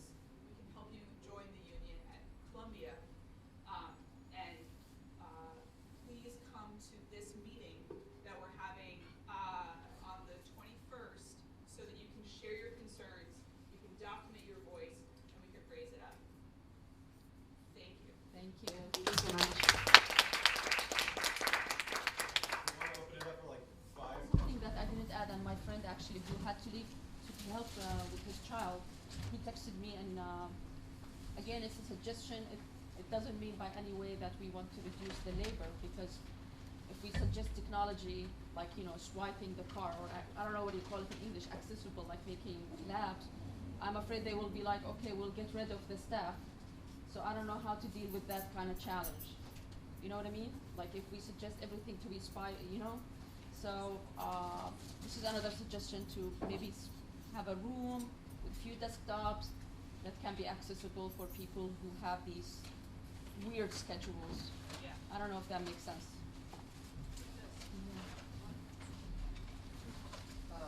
I just wanted to share a response to a question that came earlier that was directed to Student Senate about the solidarity statement that took us a very long time to get out. But if anybody was curious about that, it was sent, I believe, eventually to the whole student body on December 9th, 2019. And there were actually 2 emails from Senate sent that day, which is another thing that we cannot discuss. But if you guys want to take a look at it, you can look in your whatever email you get your TC emails in on December 9th and check out what was sent. Thank you. Yeah, I was just gonna say that the other question asked whether the Senate should release a letter admonishing the e-board for being complicit with the administration in trying to suppress student activism in regards to the music ed situation. So I don't know anything about it. Well, so far in the conversation that we've had, I don't know if we're going to have like a letter of censure, but there is probably going to be an effort to remove the parliamentarian who has been absent for so many votes and also has been like the prime suspect getting in the way of a lot of the process arguments. And we are also running a slate to take over several e-board positions, so we'll see how that goes in a few weeks. I'll shamelessly put in that after the events of December 6th, 2 senators, me and Cesar, have received invitations for a disciplinary hearing from the parliamentarian. We're going to schedule that meeting together, and I may try to see whether we can have anyone else attend. Anyone that would like to attend the disciplinary hearing with the executive board or sitting members of the representative student body, which would probably be out of the bill. And this new question that popped up is referencing whether the Student Senate should help disseminate the incident. That is what Mercer was referring to, is that we have released those emails on December 9th that were about that incident, and it was our solidarity statement as the Student Senate. It was followed up immediately with a letter from the e-board that was not voted on by the rest of Senate, kind of towing the administration's line, so that's a Yeah. So that was our Anything else? I'll just add to whoever wrote that question, and you don't have to reveal yourself, but if you read the email and then you think Senate should do like more, like specifically, you can let us know. It's not like we sent this out and now we will never like discuss it again. It's not meant to shut down conversation. It was just meant to like let you guys know it was there. Yeah. Also, our Senate meetings are open to the whole student body. Yes. Not many students attend, but you're welcome to come in and sit down and see how things are organized and who your representatives in our departments are. I know many students who don't know who their senators are, especially for DACRO students. There are only currently 2 DACRO students who are on the Senate, and then Monica, obviously DACRO student on the e-board, but again, representation, come to the meetings, listen to see like what things are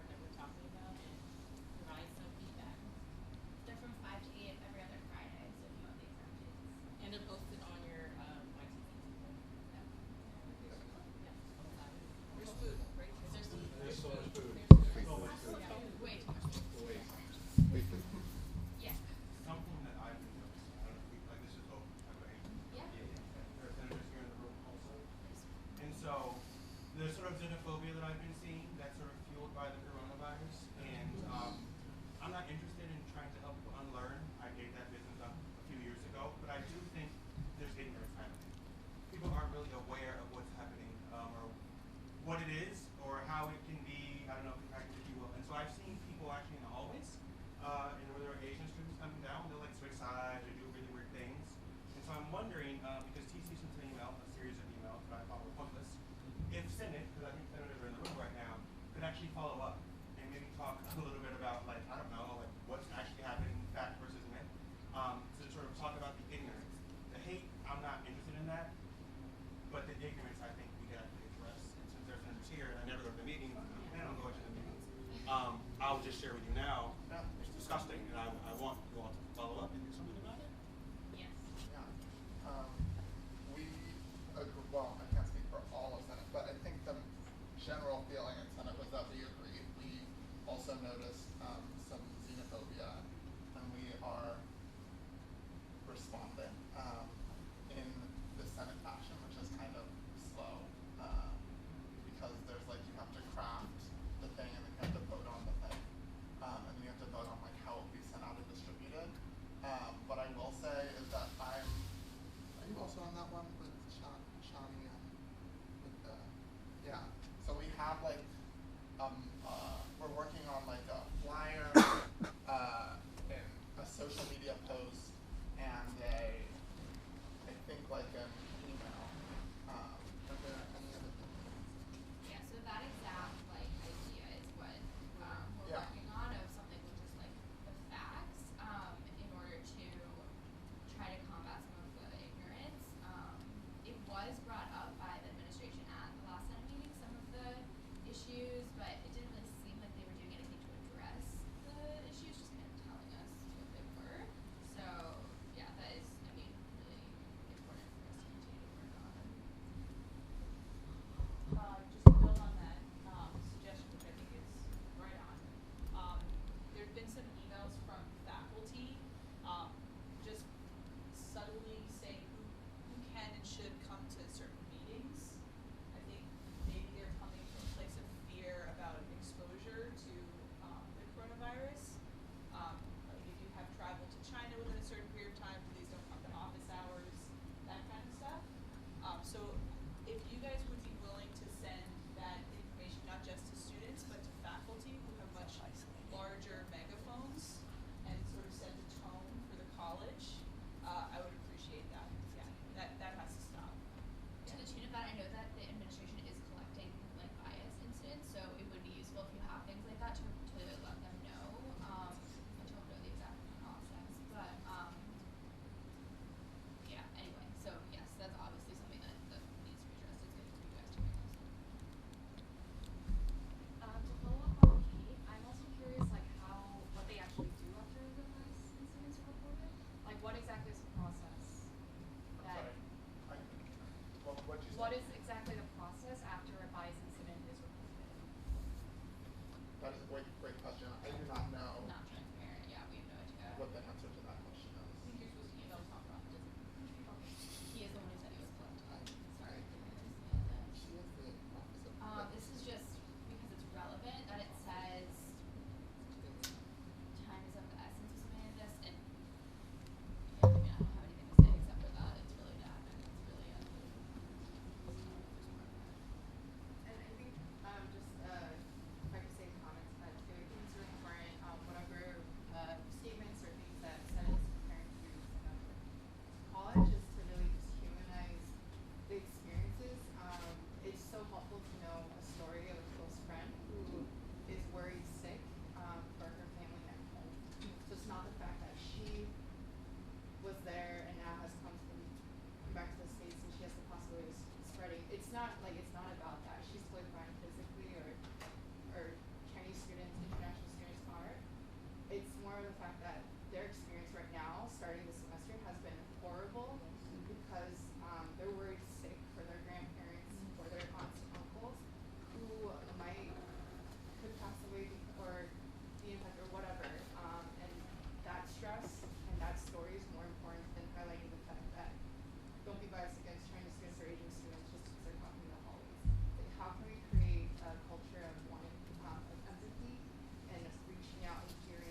work on that. But I think strongly a way, believe in this. yes, but if you don't complicate that, what that's going to do is perpetuate some of the myths that I'm talking about. And so if you have to sort of paint this picture that we're worried that our families back at home are being infected, like all of you are being affected. And so I think that's actually going to play into a dangerous trope. And so I wonder if it can be a yes and not an either or. Agreed. If it can be, yes, the people are worried home, worried sick, but that's also further complicated by the fact that I'm dealing with the sort of spiritual and emotional violence that's happening when I'm walking down the damn hallway and people are like moving around. And so I wonder if it can be a yes and. But I think if we just sort of present this story of everyone at home is sick, that actually doesn't help them here. It's just like, oh, everyone at home is sick. They're probably sick too. And it sounds illogical to us, the xenophobes are illogical, right? The whole like it's a neurosis. It's weird. And so I'm not trying to actually appeal to them. I think if we can have some facts out there, then we can act accordingly and say, so now you're acting on hate, not on fact, the facts out. So now the way you're moving is sort of hate fueled, and now we can sort of try you for that. Because right now we can't because we haven't really shared any information as far as the university. Once we share it and you are still doing this crazy ass shit, now I can hold you accountable. And so I'm wondering if we can share the information and tell the humanizing stories. But I worry that just those humanizing stories don't do anything to sort of mitigate the sort of myths about how everyone is infected and I should be terrified for my life and move across the hall, not want to work on group project with these students. You know what I mean? I'm just wondering if it can be like, This is the addition. yeah, in addition. Like, how many domestic students actually have friends of international students who are going through these and know about these stories? Because that again also combats xenophobia. So. Real quick.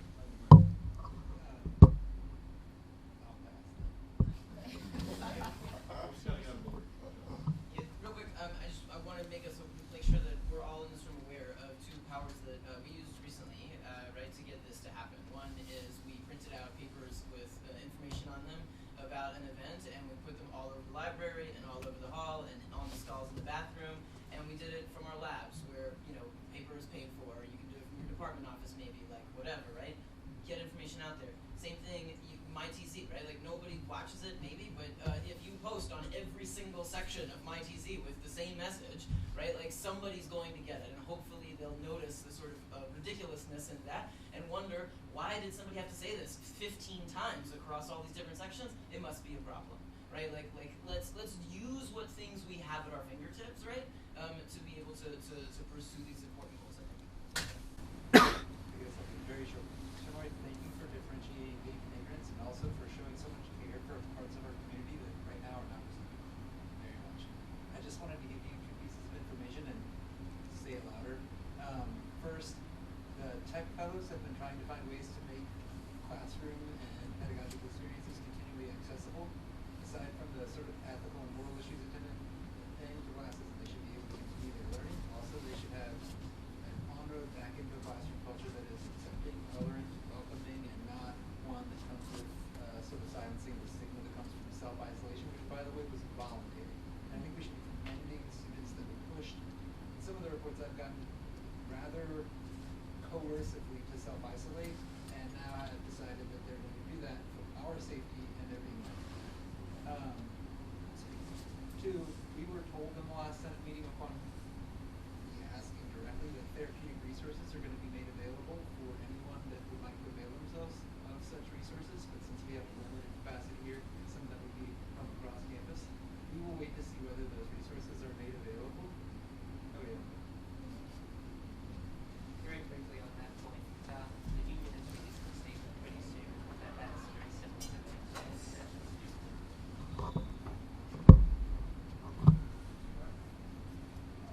Move on to the workshop section. So the TC Academic Worker is already here, I believe, and the sustainability initiative is going to